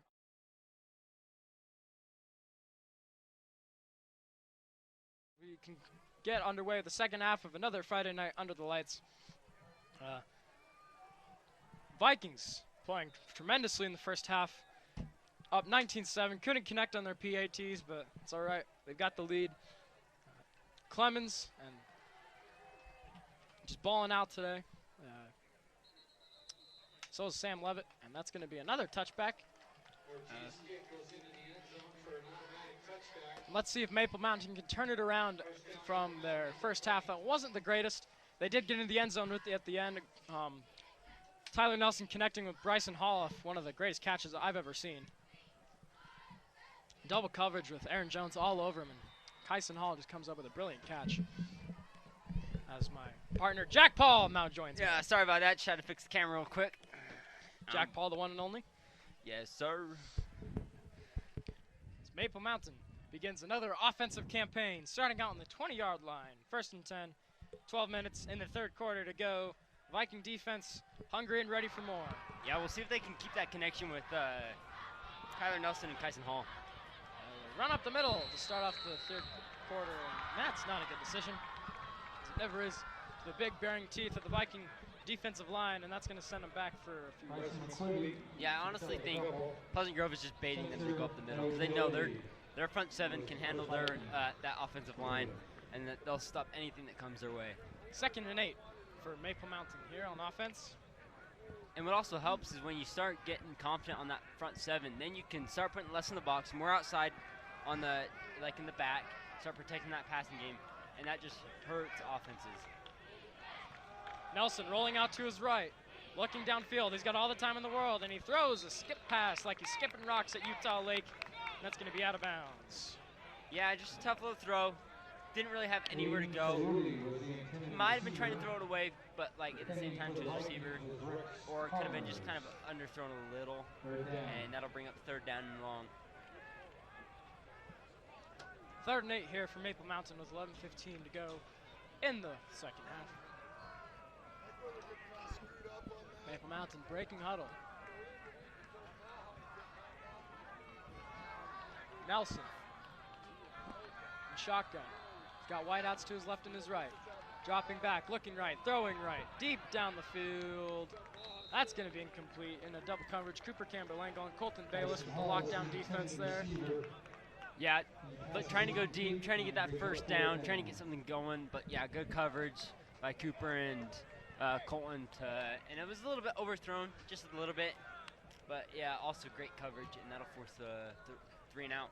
Good start by these Vikings defense. 4th and 8 back to return is the Connors twins. Twins of terror. As we saw Rex Connors lay out an absolute whopper of a hit earlier in the first half. De-helmeted the kid. Feel bad for him.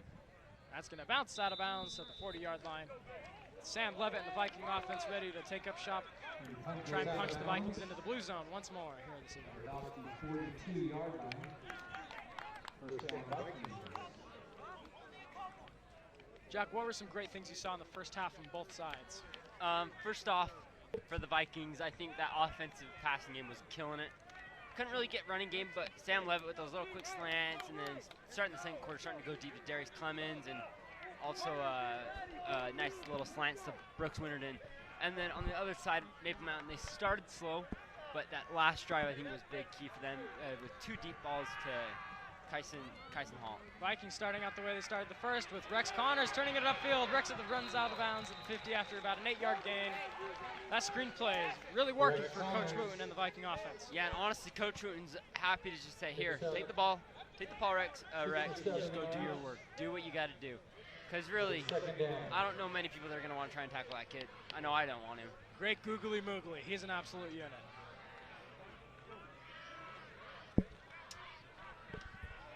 Third and 3. Vikings with the ball on the 49-yard line. Levitt in shotgun. 4 receivers. Motions Darius across the middle. And there's another flag.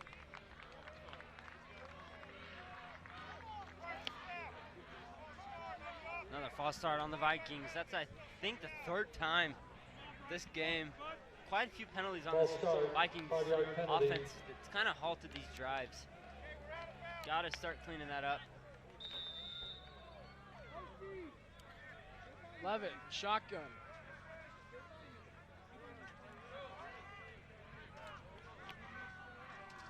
I just randomly got candy from a stranger. Levitt looking to his left side, throwing it over the middle, incomplete. That's going to be 3rd and 8 for the Vikings. Let's see what we got. We got 2 Snickers. Levitt's pass is incomplete. Brett Palfreyman coming in 3rd down. clutch with some free candy. Bro, I got the same amount of number in my bank account, 100 grand. Yeah, that's a foul. I You want don't an know. Almond Joy? I'll pass, but thanks. Give it to the crowd. Almond Joys are an abomination of a candy. 3rd and 8 for the Vikings. Absolutely crucial here. Look for Winterton on that far left side. Levitt rolling out, feeling pressure. Levitt downfield, spiral, incomplete.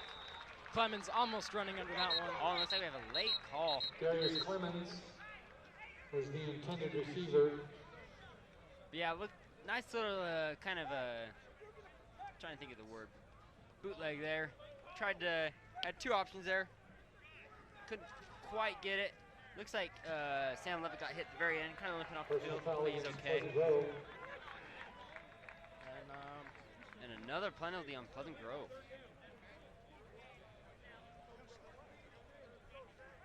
Pass interference, offsides, false start. Oh my!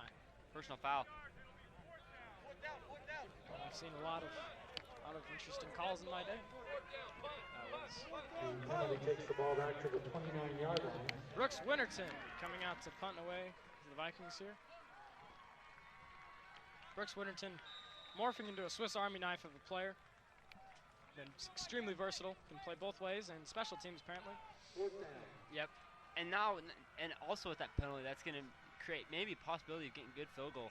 I mean, a good field position, excuse me. And that's going to be a bubbled snap. Brooks is going to kick it away, and he got it off. Great Incredible job by Brooks Winterton, and he got the roughing the kicker play. But Brooks is not getting up. What an amazing play from Brooks Winterton as he got that kickoff, but he is not doing so hot. Oh my goodness. It started off so bad. Everyone was so, honestly, I saw it, I'm like, just get down, take it, whatever. But he was somehow able to get off, and then he draws a penalty. I hope he's okay. And if I believe with that roughing a pass, if it's roughing the kicker, that's an automatic 1st down. But if it's running into it, it's just the 5-yard penalty.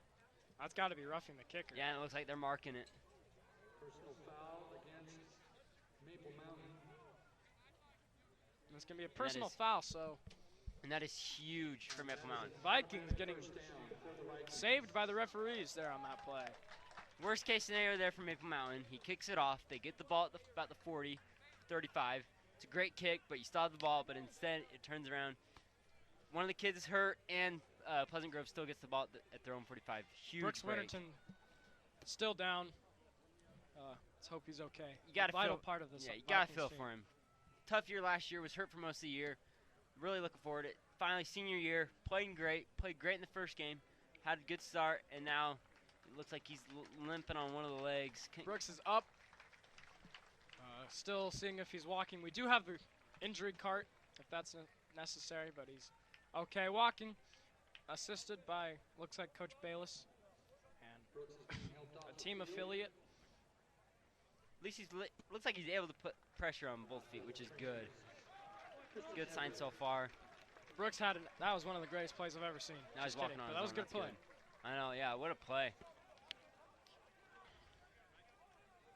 So the Vikings having another chance here on offense to redeem themselves from a sloppy sequence of events. Let's see if they can turn it around.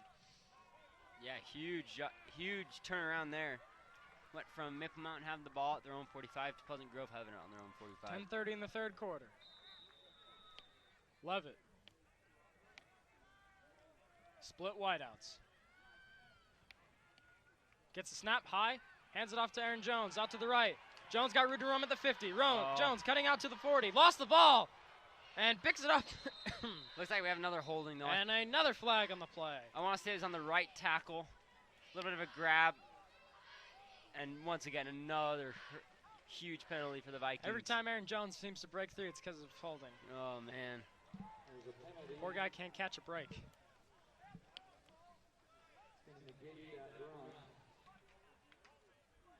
Holding against the Vikings. So that's going to be 1st and 20 for the Vikings.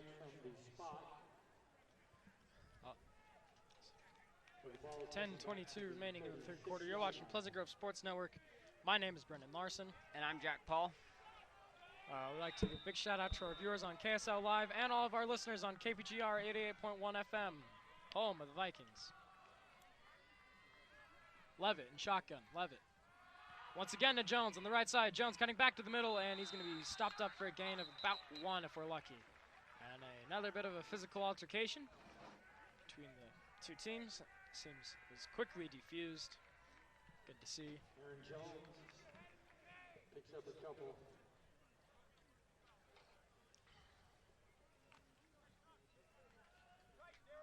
Vikings up 19-7. The first home game of the year.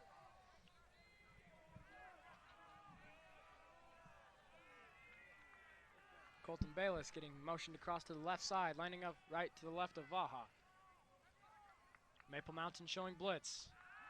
Levitt stepping back, throwing over the middle, wide open, and Darius. Darius cutting upfield, loses one guy, and he's brought down by 3 after getting a first down. 16 yards for Darius as he waves a finger at his opposing defender. Got to be careful with that.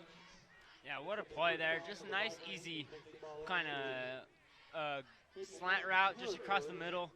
Caught it, had plenty of room. It looked like there were about 3 or 4 guys right there, 5 yards, to stop 5 yards short, and he somehow wiggled his way through to get the first down. Clemens was just wide open on that catch, I know. too. You got to think you'd have at least someone on him. A little bit of a breakdown there defensively. Vikings, 3 out to the right. Levitt, high snap, option. Out to Merrill. Merrill's going to be dropped behind the line. Number 12 there with the tackle for loss, Trevin Hubbard. Yeah, great play there. Read the option perfectly. You want to be kind of in the middle, kind of maybe force the quarterback out of the ball and then run and just try and cover that play. And he did an excellent job and resulting in a loss of 3. Especially when you only have one guy out there. When there's 2, you can have one guy cover each. Right there, he made it. Forced the ball out of Sam Levitt's hand and was able to make the tackle for loss. Good read by Levitt. It's probably not the right play call. Look for Isaac Vaha down on that right side and see if they can get him a good target. Vikings trips left, Vaha ISO right. Levitt feeling the pressure. Levitt escaping. Levitt still on his feet and dropped for about 20 yards there. Yikes. Yeah, that was great pressure there from that D-line of Maple Mountain. That play was broken up right at the get-go. He dropped faster than my math grade there. Ooh.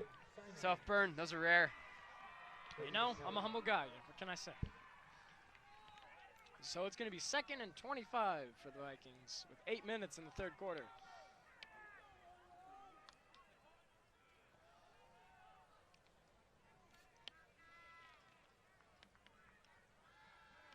Pleasant Grove Sports Network. It's actually 3rd down. Exclusive coverage of the Vikings. My apologies. 3rd and 25. Big down for the Vikings here. As we all know, the Vikings like to play 4 downs. Levitt dropping back. Throwing over the middle. Caught. Isaac Vaha. Nice play by about Isaac. 23 yards. That's just what they needed. And like I said before, they got to get Isaac Vaha going. Been quiet all game. Was quiet in the first game. And that's a huge play there. Now it makes it 4th and manageable, 4th and 3. Teams have definitely done their homework on Isaac Vaha. He's seeing a lot more coverages this year coming his way. And I think that's exactly what Coach Wooten wanted. He knows we probably won't get all 30, 25 yards there. Just get enough to get 4th and manageable. Now it's 4th and 4. Easily can go for it, get the first down. Keep Definitely, the drive we've got going. the Connors out on the field here too, so look for an interesting run package. Yeah, big play here.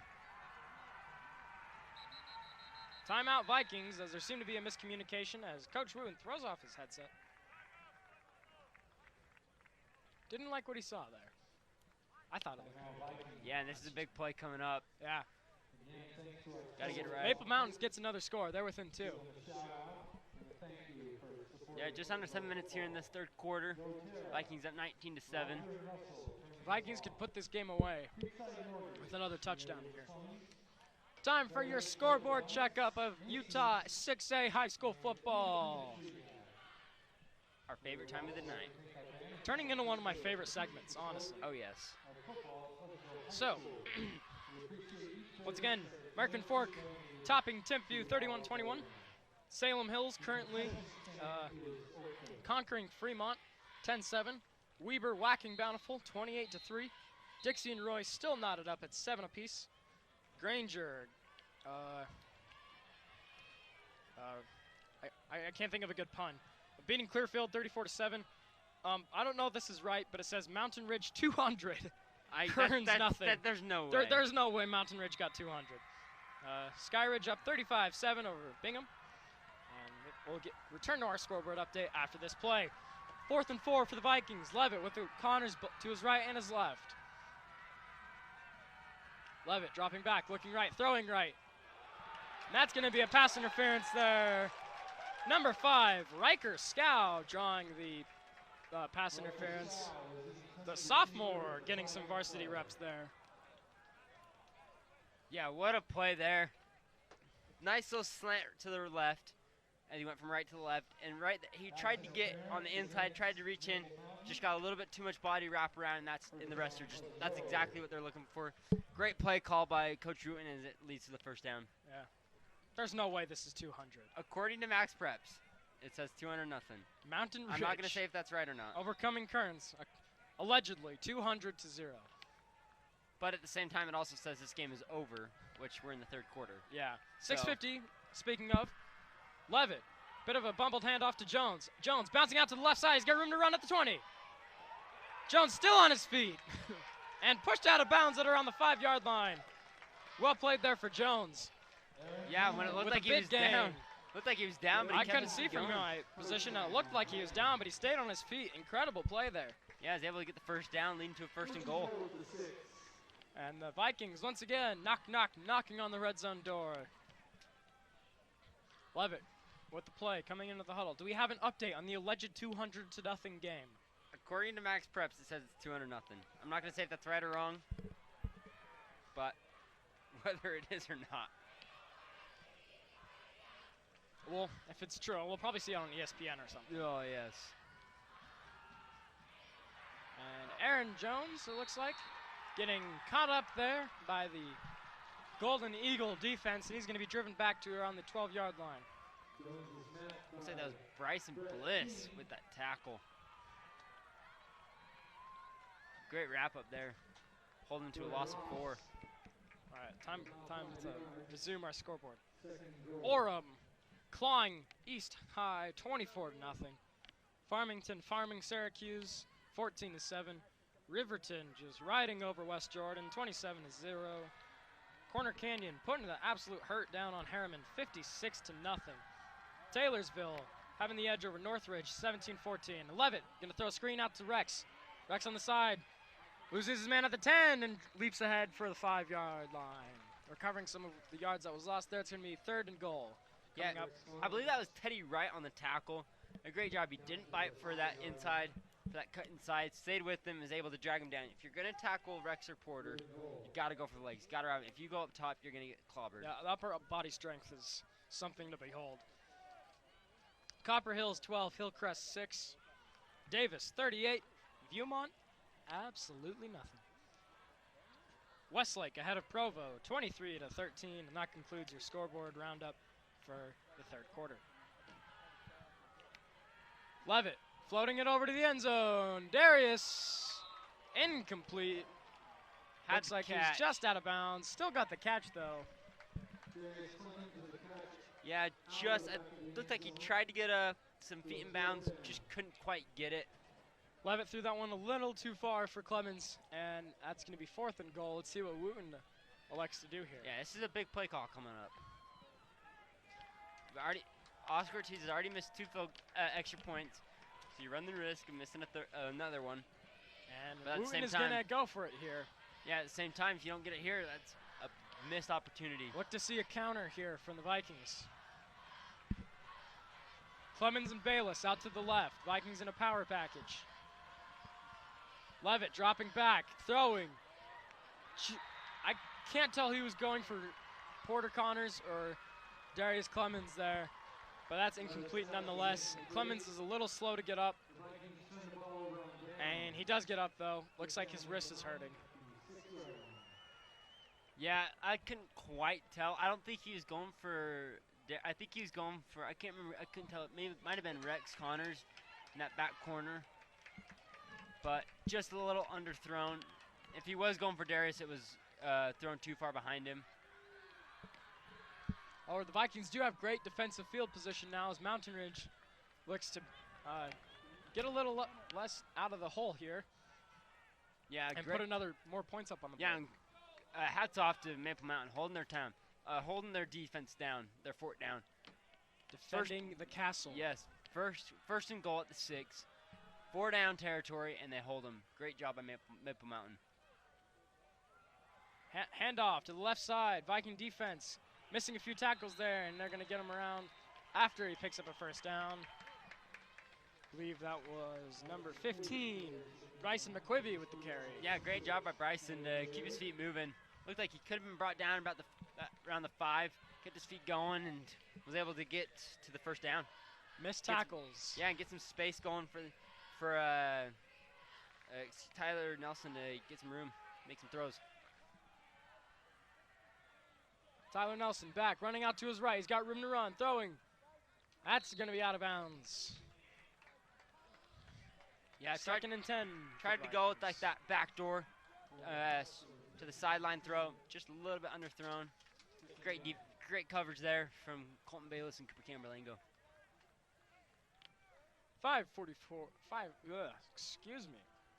4:48 remaining in the third quarter on Pleasant Grove Sports Network. 2nd and 10 with Maple Mountain having the ball on the 16-yard line. Vikings playing off a little here on defense. Showing blitz. Nelson gets a snap, dropping back, looking. Throwing over to his right. Skipping stones on the pond, it looks like, with the football. Yeah, that's going to be incomplete. Dangerous throw there. Over the middle, 2 crossing routes, and almost intercepted. A little bit of a tip there at the line, it looked like. And that'll now bring it 3rd and 10. See if the Vikings can force it to 3 now. Nelson's mental focus slipping away a little here in the third quarter. Both teams getting tired, though, and you can definitely see the effect. The heat and the overall, what's the word? I don't know. Well, I ran out of vocabulary words. I'm retiring. Nelson dropping back, looking over to his left. Incomplete, almost intercepted there by Aaron Jones. That's going to bring up 4th and 10 for the Vikings. Yeah. And here comes the special team. Looks like it was thrown just a little bit behind him. Tried to get a quick pass out. Tried to throw it before he was even turned. It's the right idea. If he puts it on the money, it's a perfect throw. Just a little bit behind him, and that's where it led to incompletion. Almost intercepted by Aaron Jones. Ladies and gentlemen, you're watching Pleasant Grove Sports Network. Thank you for tuning in. To all of our listeners on KPGR 88.1 FM and KSLLive.com, we thank you. Now the Golden Eagles getting set to punt it away from the 16-yard line with the Connors twins back to receive. Punt is up and away. This one's going deep. Bounced to the 45. Picked up at the 30-yard by Porter Connors. Porter got room to run. Out at the 30. Cuts through defenders up to the 48-yard line. Good return there from Porter Connors. Yeah, It was a great kick there by Brian Best. Kicked it deep, but Porter Connors was able to make up some of that yardage. Good run for about 15 yards. Well, let's see if the Vikings can finally convert on an offensive possession. Yeah, offense was hot coming out of the gate. Great in the first quarter, but they've slowed down ever since. Penalties have hurt, and so we'll see if they can get a penalty-free drive and possibly score a touchdown here.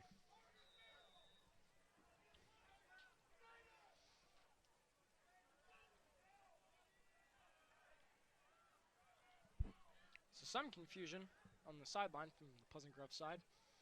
Not quite sure what was happening there. But the Vikings will send out. Where's my paper?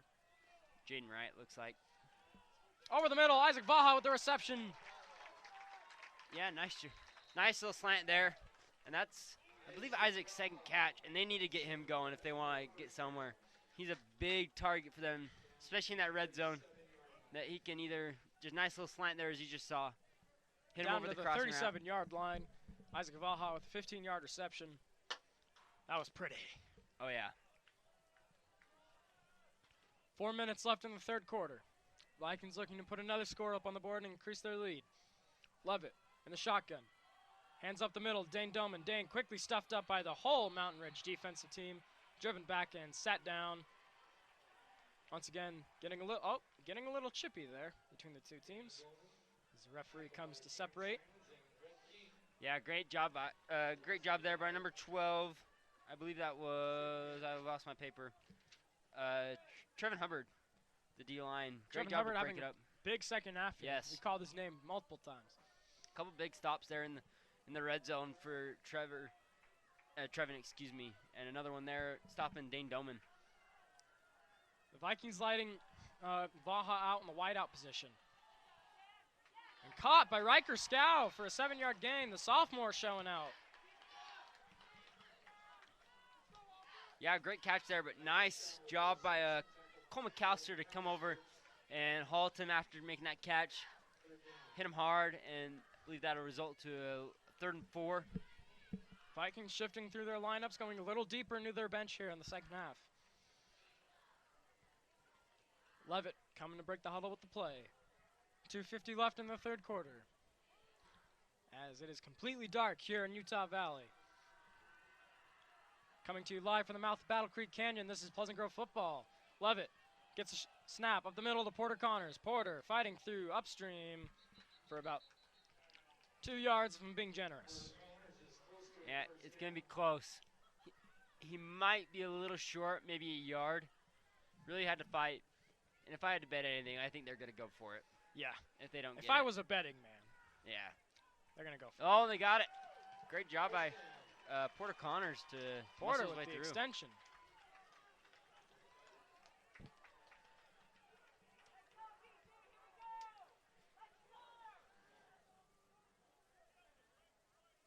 Bayless and Scow subbing out for the Vikings.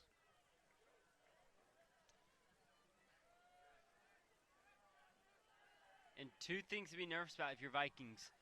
Both Darius Clemens and Brooks Winterton on the bench, not playing. Levitt throws an interception to number 7 from Mountain View. He's got room to run and brings it up to the 45. Number 7 with the interception there. Aiden Salui. Not the first time we've called his name tonight. He's had an absolute heck of a game. Yeah, great read there by number 7. Yeah, Aiden, I don't know how you say it. You said it right. Salui or whatever. Great job there for reading the quarterback, Sam Levitt, standing right in front of that and making the pick and returning it. But as I was saying earlier, sorry. Both quarterbacks getting a little sloppy here in yeah. the second half with 2 interceptions. Yeah, So- I think they're going to need to kind of slow it down, get back to what they're doing. It's like I said earlier, both Darius Clemens and Brooks Winterton, 2-star wide receivers for the Vikings, both on the bench getting treatment. So big concerning there. Can't If I'm quite tell what's PG, going on. I just run it every time. Motioning Kaising Hall across the front. Tyler's going to take it himself out to the left side. And he's going to run out of bounds after about 4 yards. Tyler Nelson with the quarterback keeper there up to the left side. It's up 4 yards. 2nd and 6 for the Vikings. For the Eagles. It's been a long night. Third quarter here. 2 minutes left to go. Nelson trying to get more points up on the board and cut this lead for the Eagles. Nelson reading to his right. Gets a snap, rolling out to his right, throwing to his right. He's got his man Kyson Hall down the field for a big gain. What a throw. Kyson Hall having an absolute heck of a game today. That is not an easy throw. He's rolling to his right. He throws a dart over across the shoulder. Great throw, and that's the third deep ball to Kyson Hall. Kyson Hall is heating up here. Somebody grab the fire extinguisher. As Maple Mountain is showing some signs of life here in the third quarter. 1:45 left to play in the third quarter. Nelson dropping back. Nelson running it up the middle. Nelson's got room to run, and he slides for about 9 yards there on the carry. Second down. As our producer has randomly run out of the booth.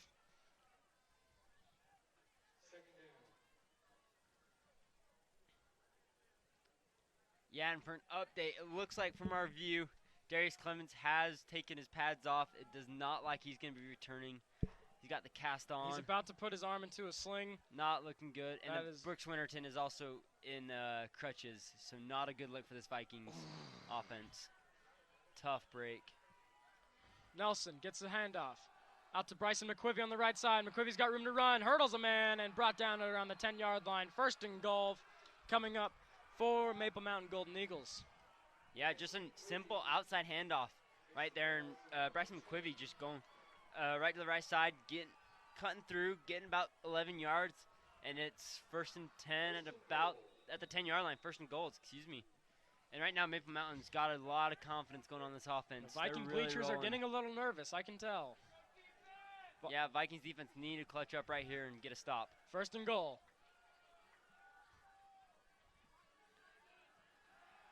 Nelson rolling out to the left. Flag on the play. Nelson's going to take it in the end zone, though. Let's see what the flag is. It looks like it's going to be holding. I want to say it was Spencer Tatioli came bursting out that line, and I want to say the left tackle just yanked him down. So that's going to definitely be coming back. So big break for Pleasant Grove there. Once again, the Vikings get bailed out by the refs. Let's see if they can actually do something with it this time.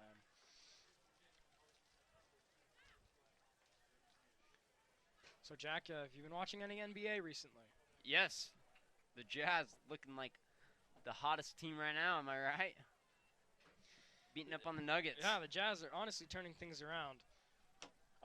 After the first game, Donovan Mitchell went off for 57 points in one of the most incredible playoff performances I've ever seen in my life, and still coming away with a loss to the Nuggets. But these last two games, they've just absolutely pummeled the Nuggets.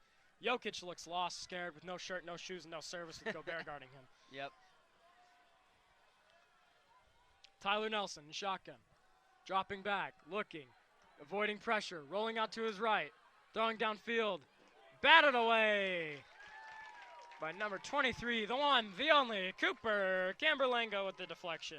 Yeah, nice job by Cooper Camerlingo to get back in the play and just deflect it. Great rollout by Tyler Nelson to keep the play alive. Just couldn't quite hit his wide receiver. And that'll bring up the long Recently, I've third just down. been updated by a PGSN insider that Kyson Hall is, in fact, a BYU commit. Really? So that's interesting.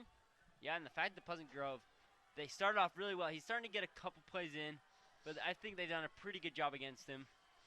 They'll see if they can keep it up. Going Nelson into out this to fourth McQuivy quarter. on the right side. McQuivy up the line, and he's going to be dropped after about 2 yards with 15 seconds left to play in the third quarter. Looks like the clock's going to run out here. You're watching PGSN. My name's Brendan Larson. And I'm Jack Paul. Stay tuned for the fourth quarter coming up on the other side.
Welcome back to PGSN, ladies and gentlemen. My name is Brendan Larson. Shout out to all of you listening on KPGR 88.1 FM. And Tyler Nelson dropping back in the shotgun, throwing it deep to the left side of the end zone.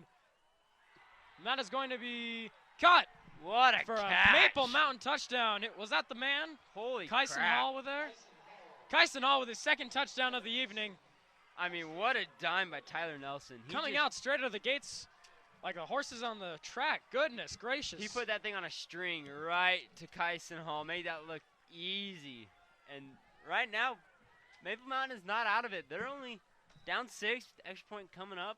Oh, he connected that like a connect the dots thing on a kids menu at Chili's. Yes. Oh my goodness. Yes.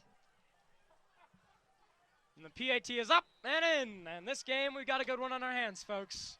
Yeah, going into halftime, we were thinking if Pleasant Grove come out, get that offensive going. And right now, it's been the exact opposite. They have not been able to do anything. And Maple Mountain just made this game a close one with 19-14 with just under 12 minutes left in this fourth quarter. Ladies and gentlemen, we got a nail-biter on our hands tonight. First home game under the Friday Night Lights here at the mouth of Battle Creek Canyon. You're watching PGSN. Woo! Yeah, it's going to be a good one. Stay tuned. Thought I was going to fall asleep for a second in the third quarter. I am awake and ready to go. How are you? I'm feeling alive. Just drank a Mountain Dew. Feeling alive and third one well today. Refreshed.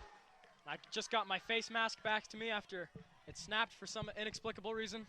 Ugh, face masks. Love face masks. They're the absolute best.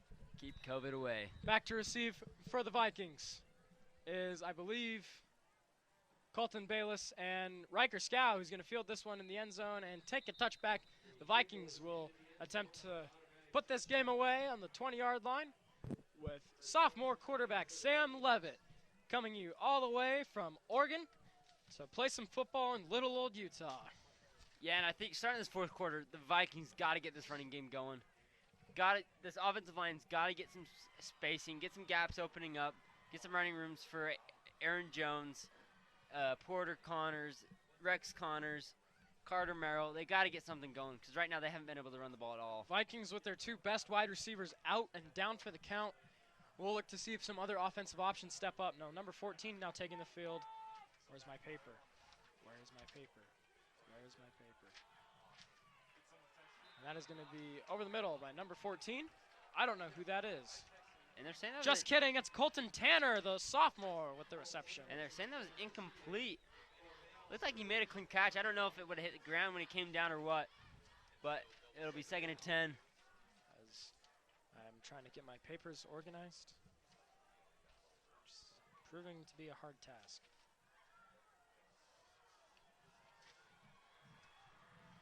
So the Vikings having two sophomores show out today, Riker Scow and Colton Tanner.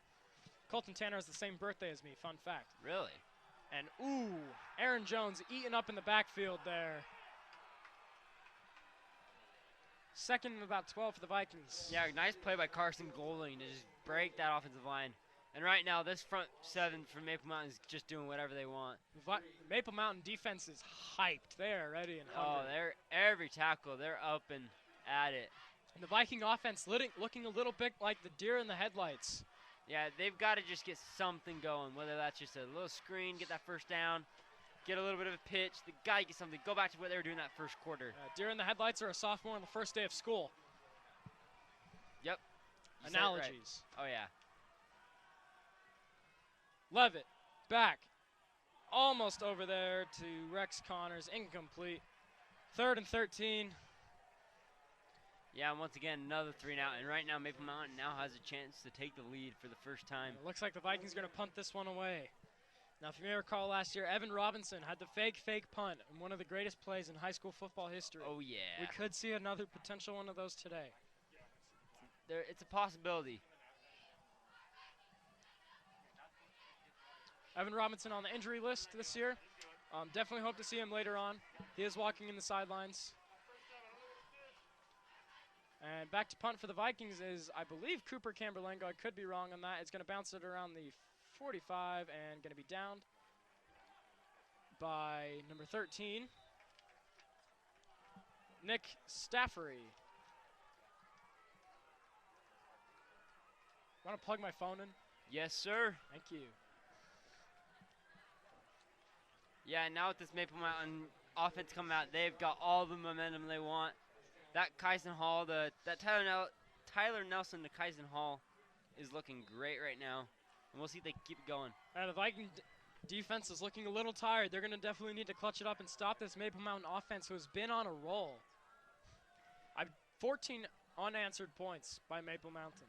And I find Pleasant Grove double team Kyson Hall, and then right there is Tyler Nelson dodging sacked. a tackle there, and he's going to be pushed out of bounds by number 5, Riker Scow, having himself, what a game for the sophomore. Oh yeah, and like I was saying, I think you got to double team Kyson Hall, force the ball away from him like you're doing in the first half, and get pressure to that quarterback. That's when they're doing that. That's when they had success, and they kind of went away from that in the third quarter, and that's what happened as Maple Mountain scored 14 unanswered points.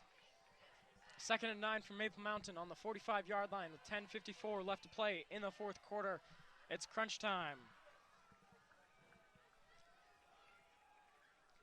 Tyler Nelson, shotgun. 2 out to his left, 1 to his right. Gets in position, gets a snap. Up the middle to number 22. Number 22 pushing his way ahead for about 8 yards.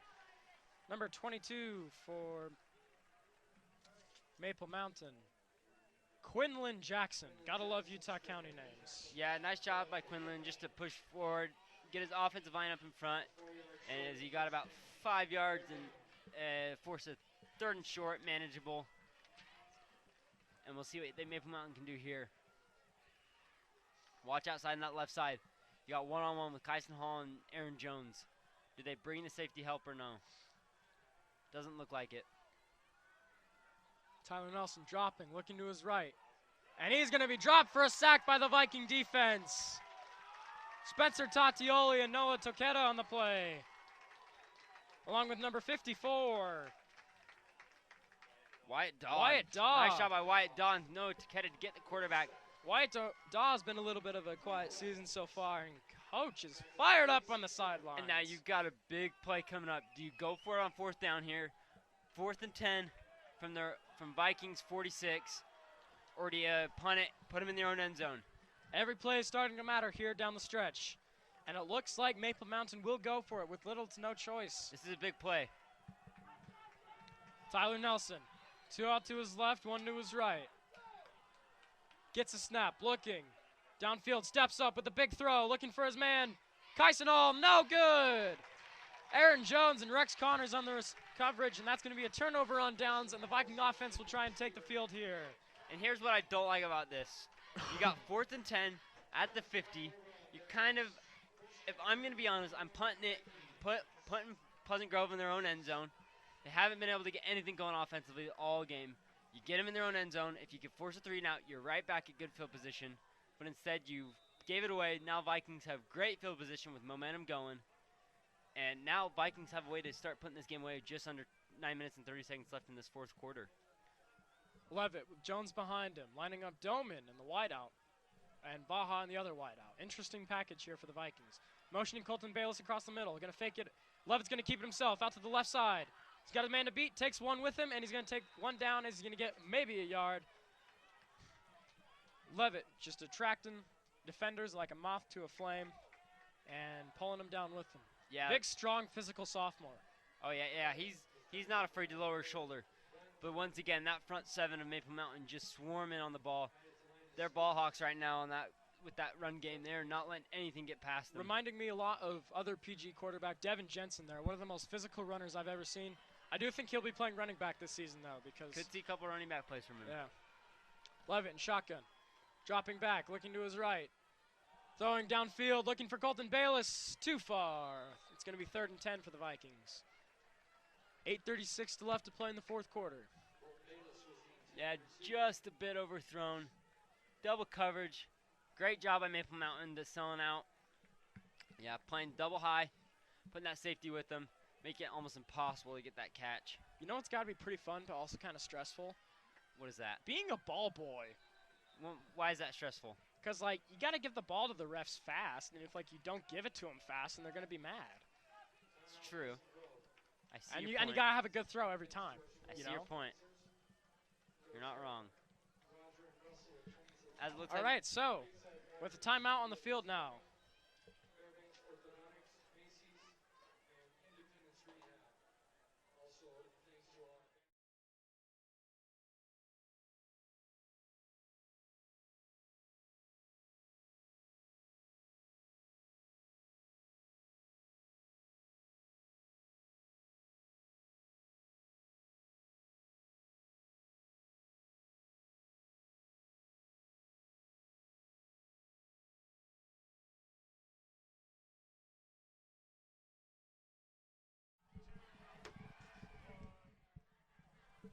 Welcome back to PGSN as we come in on the biggest down of the game. 3rd and 10 for the Vikings on their 46-yard line. Up 19-14. Sam dropping back. Caught by Riker Scow for the first down. Riker Scow having himself the game of his life, the sophomore. What a play by Coming into the game like unheard of. And now he's having himself the game of his life, showing out on the first home game for Pleasant Grove. Unbelievable. What a pass by Sam Levitt. Tight coverage, 3rd and 10. Hasn't played well in the second half, and he just throws an absolute bullet. And that's got to put some confidence in him. Great googly moogly. That's some good football. Great job by Sam Levitt.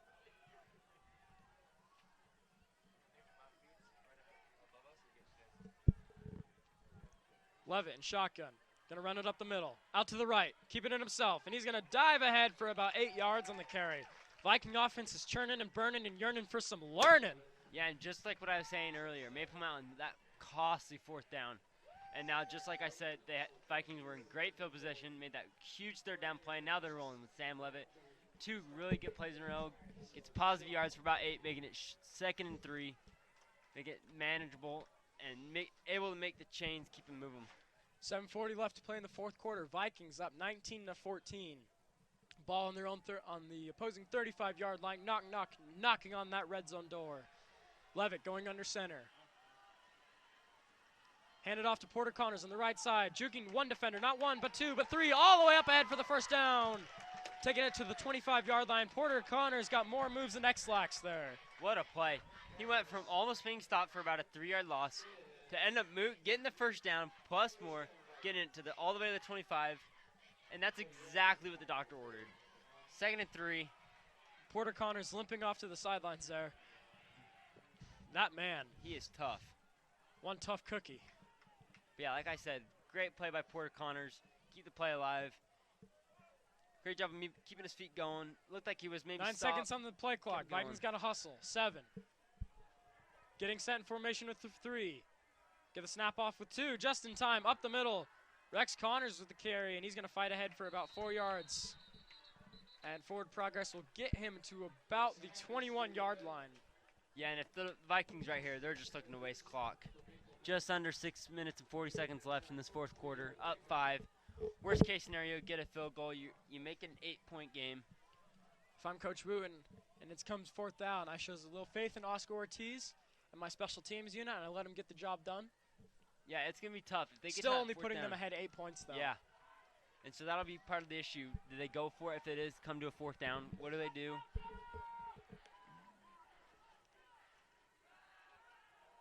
Over the middle. Caught. Still on his feet. Cooper Camberlengo, I believe, with the reception. I could be wrong. Or is that number 28? Jace Dolman, the sophomore, with the reception. The sophomore is having a big game here today between Riker Scout, Colton Tanner, and Jace Dolman. Bringing some offensive fire here in the 4th quarter. Yeah, they got the mentality, next man up. 2 guys step down, 2 guys step up. And what a pass by Sam Levitt once again. Nice little slant play. Keeps the first down. Now it's 1st and goal. Got a chance to get a touchdown here. Jace Dolman, son of the great Brandon Dolman, there with the catch. And Porter Connors is going to be clogged like a drain there on the attempted run. What a play by Brett King. He blew through that offensive line and just wrapped up Rex Connors, which is not easy. I mean, he almost beat him to the ball. Yeah. 5:25, 2nd and 14 for the Vikings. It's going to be 2nd and goal, actually, but 14 yards to the goal. The Vikings breaking huddle.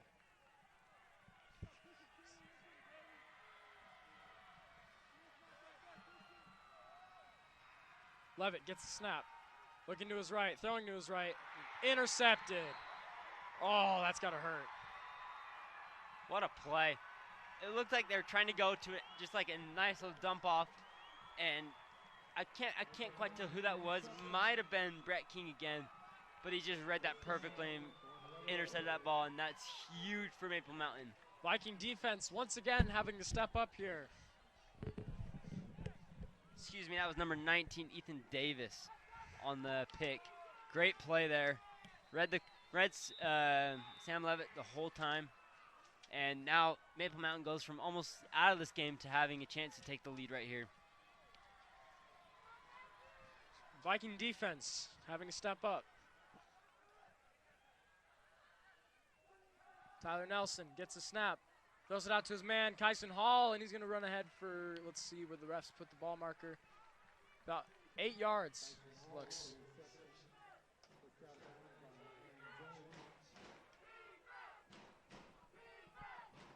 As the parents have now started a chance because the student section failed to do so.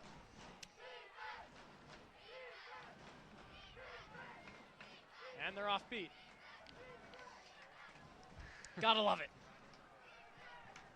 4:59 left to play in the fourth quarter. 2nd and 2 for Maple Mountain. Tyler Nelson rolling out to his left, throwing to his left. Caught by Kyson Hall and pushed out of bounds. Number 9 there for Pleasant Grove with the play, Carter Merrill. Yeah, and this is where the experience for, excuse me, I just lost my train of thought. For Tyler Nelson's going to come in handy.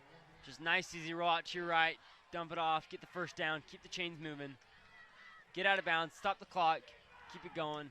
Almost have to treat this like 2-minute rundown. Got to play quick, got to play smart.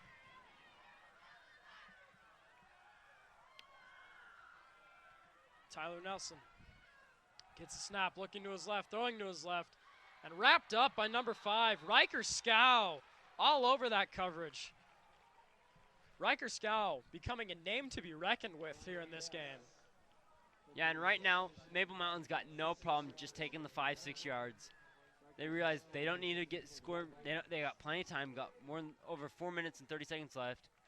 They can just do their thing, keep the ball moving, no penalties, play it clean, and they're right where they want to be. And Vikings, they've got to get a turnover somehow, whether that's a fumble, an interception, something. Get pressure to that quarterback. Ladies and gentlemen, you're locked into PGSN. My name is Brendan Larson.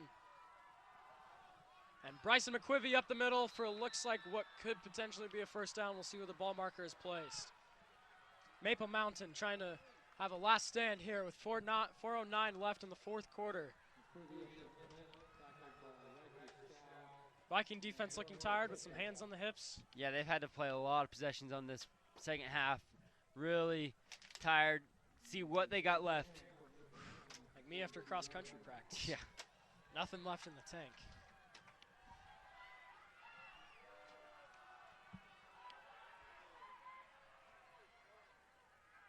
Tyler Nelson up once again to Bryce McQuivy. And McQuivy's dropped, fumble, ball's out. And it looks like Maple Mountain has recovered it, but good play by Pleasant Grove there to force a fumble. Big break for Maple Mountain there. Just like I said, Vikings trying to force turnover, and they almost did there, that fumble. But great job by Tyler Nelson to realize it and hurry and dive on the ball. I believe that was Noah Toqueta with the forced fumble there. I could be wrong, but I'm assuming it was him. Yeah, great job. And now you got 2nd and I think 18, I believe. And so we'll see right here what they'll do. 3:15 to go in the fourth quarter. Clock's winding down. Definitely in 4-down territory, but I say you've got to get at least ball in the 9 yards back. 34-yard line. Got to cut it in half right here. Make it 3rd and manageable. Tyler Nelson dropping back, looking deep. Got his man. Riker Scow with the coverage. The sophomore. Next man up mentality. Making a name for himself under the Friday Night Lights. And I'm going to be completely honest here. If that's on the left side by Maple Mountain, I think there's a flag. But because it's on the right side of Pleasant Grove, they don't get the call.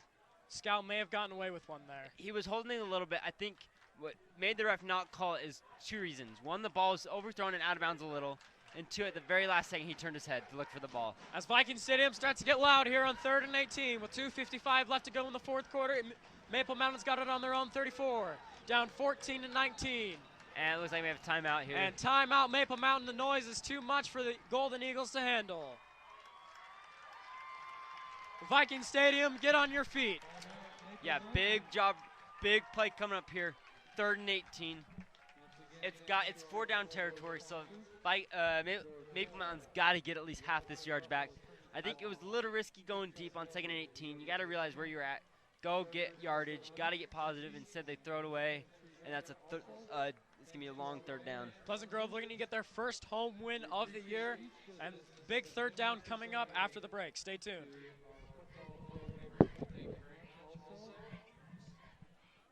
Shout out to the fans for wearing your face coverings. Thank you very much.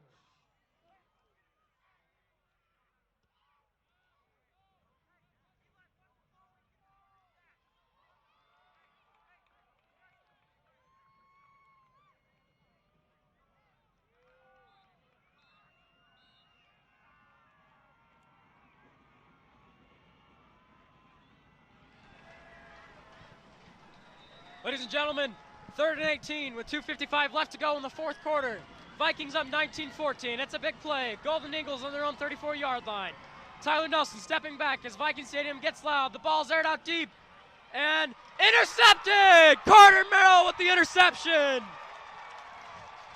Yeah, and right there, as you saw, they were selling out. They were going deep, and Vikings were ready for it. They knew it was coming. They played cover 3 zone, and you saw that 4 verticals, and Carter Merrill just makes a great jump on that ball, goes up and gets it, and that's a huge play for the Vikings. Carter Merrill in the first home game of his senior year coming up absolutely clutch. You gotta love it, baby. That's Viking football. Now this game is not quite over. You still have 2 minutes and 45 seconds left. Maple Mountain does have 2 timeouts. Got to get a 3-and-out right here. It's over. Ball on their own 22-yard line for Pleasant Grove is sophomore quarterback Sam Levitt coming up to take the helm for this Viking offense. 2 out to his right, 2 out to his left. Got a running back right next to his right. He's going to keep it himself. Wrapped up by a defender and dropped in the backfield for a Maple Mountain sack. This Maple Mountain defense is absolutely vicious.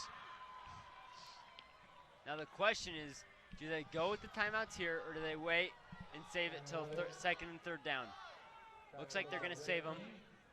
Not a terrible option.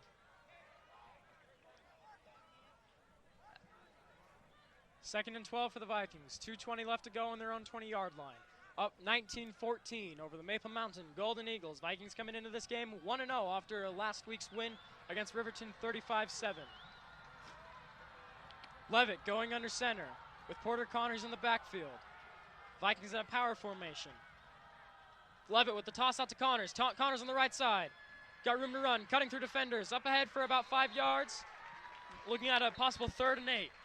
Yeah, and great job by Rex Connors to stay in bounds. Or actually, Porter. Yeah, Porter Connors, excuse me. He stayed in bounds. Means Maple Mountain has to waste that timeout, which actually they're not. They're going to save it. Oh, no, sorry, excuse me. They did call it. It's timeout, and you know what that means? It's time for a Utah football scoreboard update. Oh, you're so excited. All right, thank you for all of our fans listening on KPGR 88.1 FM, K244DH, Salt Lake City. Just kidding, I think that's the wrong legal ID. All right, so your football scored up for the greater state of Utah. Salem Hills, 20, Fremont, 10. Weber coming out over Bountiful, 28-3. Roy and Dixie. Dixie ahead, 21-17.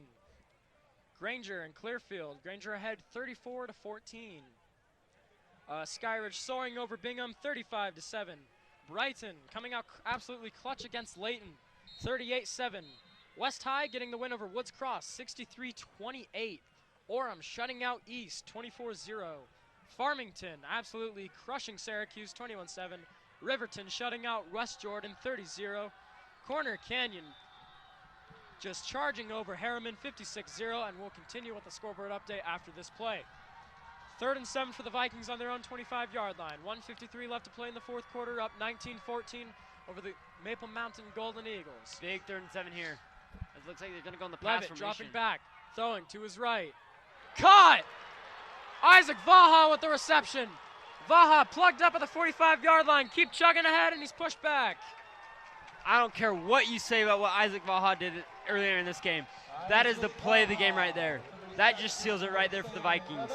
3rd and 7. Vaha absolutely pumped up after that one. 3rd and 7. Big spot coming up. They decide not to run it. They go over the air. And he just makes a heck of a catch in double coverage to pretty much seal this game for the Vikings. 1:35 left to play in the fourth quarter. Vikings up 19-14. It looks like they might just escape with a win in this game, in their first home game of an historic COVID season. Ball on their own 45-yard line. 1st and 10. Levitt, shotgun. Wide receivers to his right and his left, and running backs to his right and his left. Going to give it to Porter Connors on the right side. Porter Connors busting ahead over the 50-yard line and down to the 48-yard line.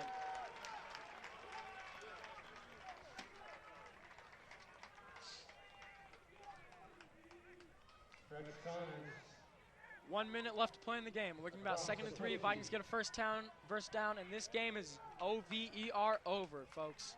Yep, and pretty much I think they're just going to run out the clock. Looks like Maple Mountain's not going to call a timeout, as there were pretty moments and ugly moments, but Vikings were able to fight their way, claw through the way through injuries, get a couple key big first downs, and ultimately seal this game out. 35, Vikings in winning formation. Hand it up the middle, that's going to be a flag.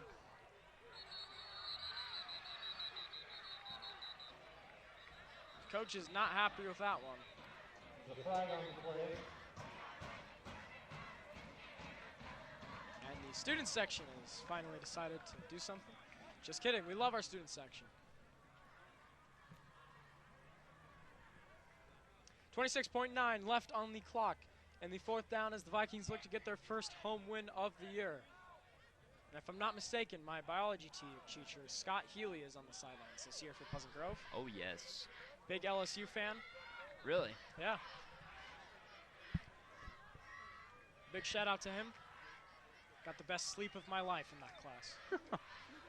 Oof. As the flag's still on the field, I think the ref has to pick that up. Looks like he's making the call.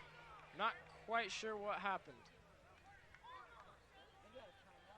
Looks like there's a lot of confusion right now. I'm confused. The coaches are confused. Looks Parents are confused. Looks like they're going to decline. The penalty is declined. Penalty is declined. So with 26.9 seconds left to play, 2nd and 3 for the Vikings on the opposing 48-yard line. Penalty is declined, so it's now 3rd down. And timeout, Pleasant Grove. Or wait, that's Maple Mountain timeout, I think. Nope, looks like it was Grove. Pleasant Grove. Sorry. Time to finish our scoreboard update. Oh, yeah. So Taylorsville still with the 24-21 lead over Northridge. Copper Hills up 26 over Hillcrest. Davis 45, Viewmont 6. And Westlake 30, Provo 13. That is your Greater Utah Valley area scoreboard update. My name's Brendan Larson. Thank you for listening to PGSN and live on KPGR 88.1 FM. Jack, what are your thoughts on the game as a whole today? Yeah, I think it was there was a lot of sloppy play, a lot of penalties on both sides, a couple unsportsmanlike conducts.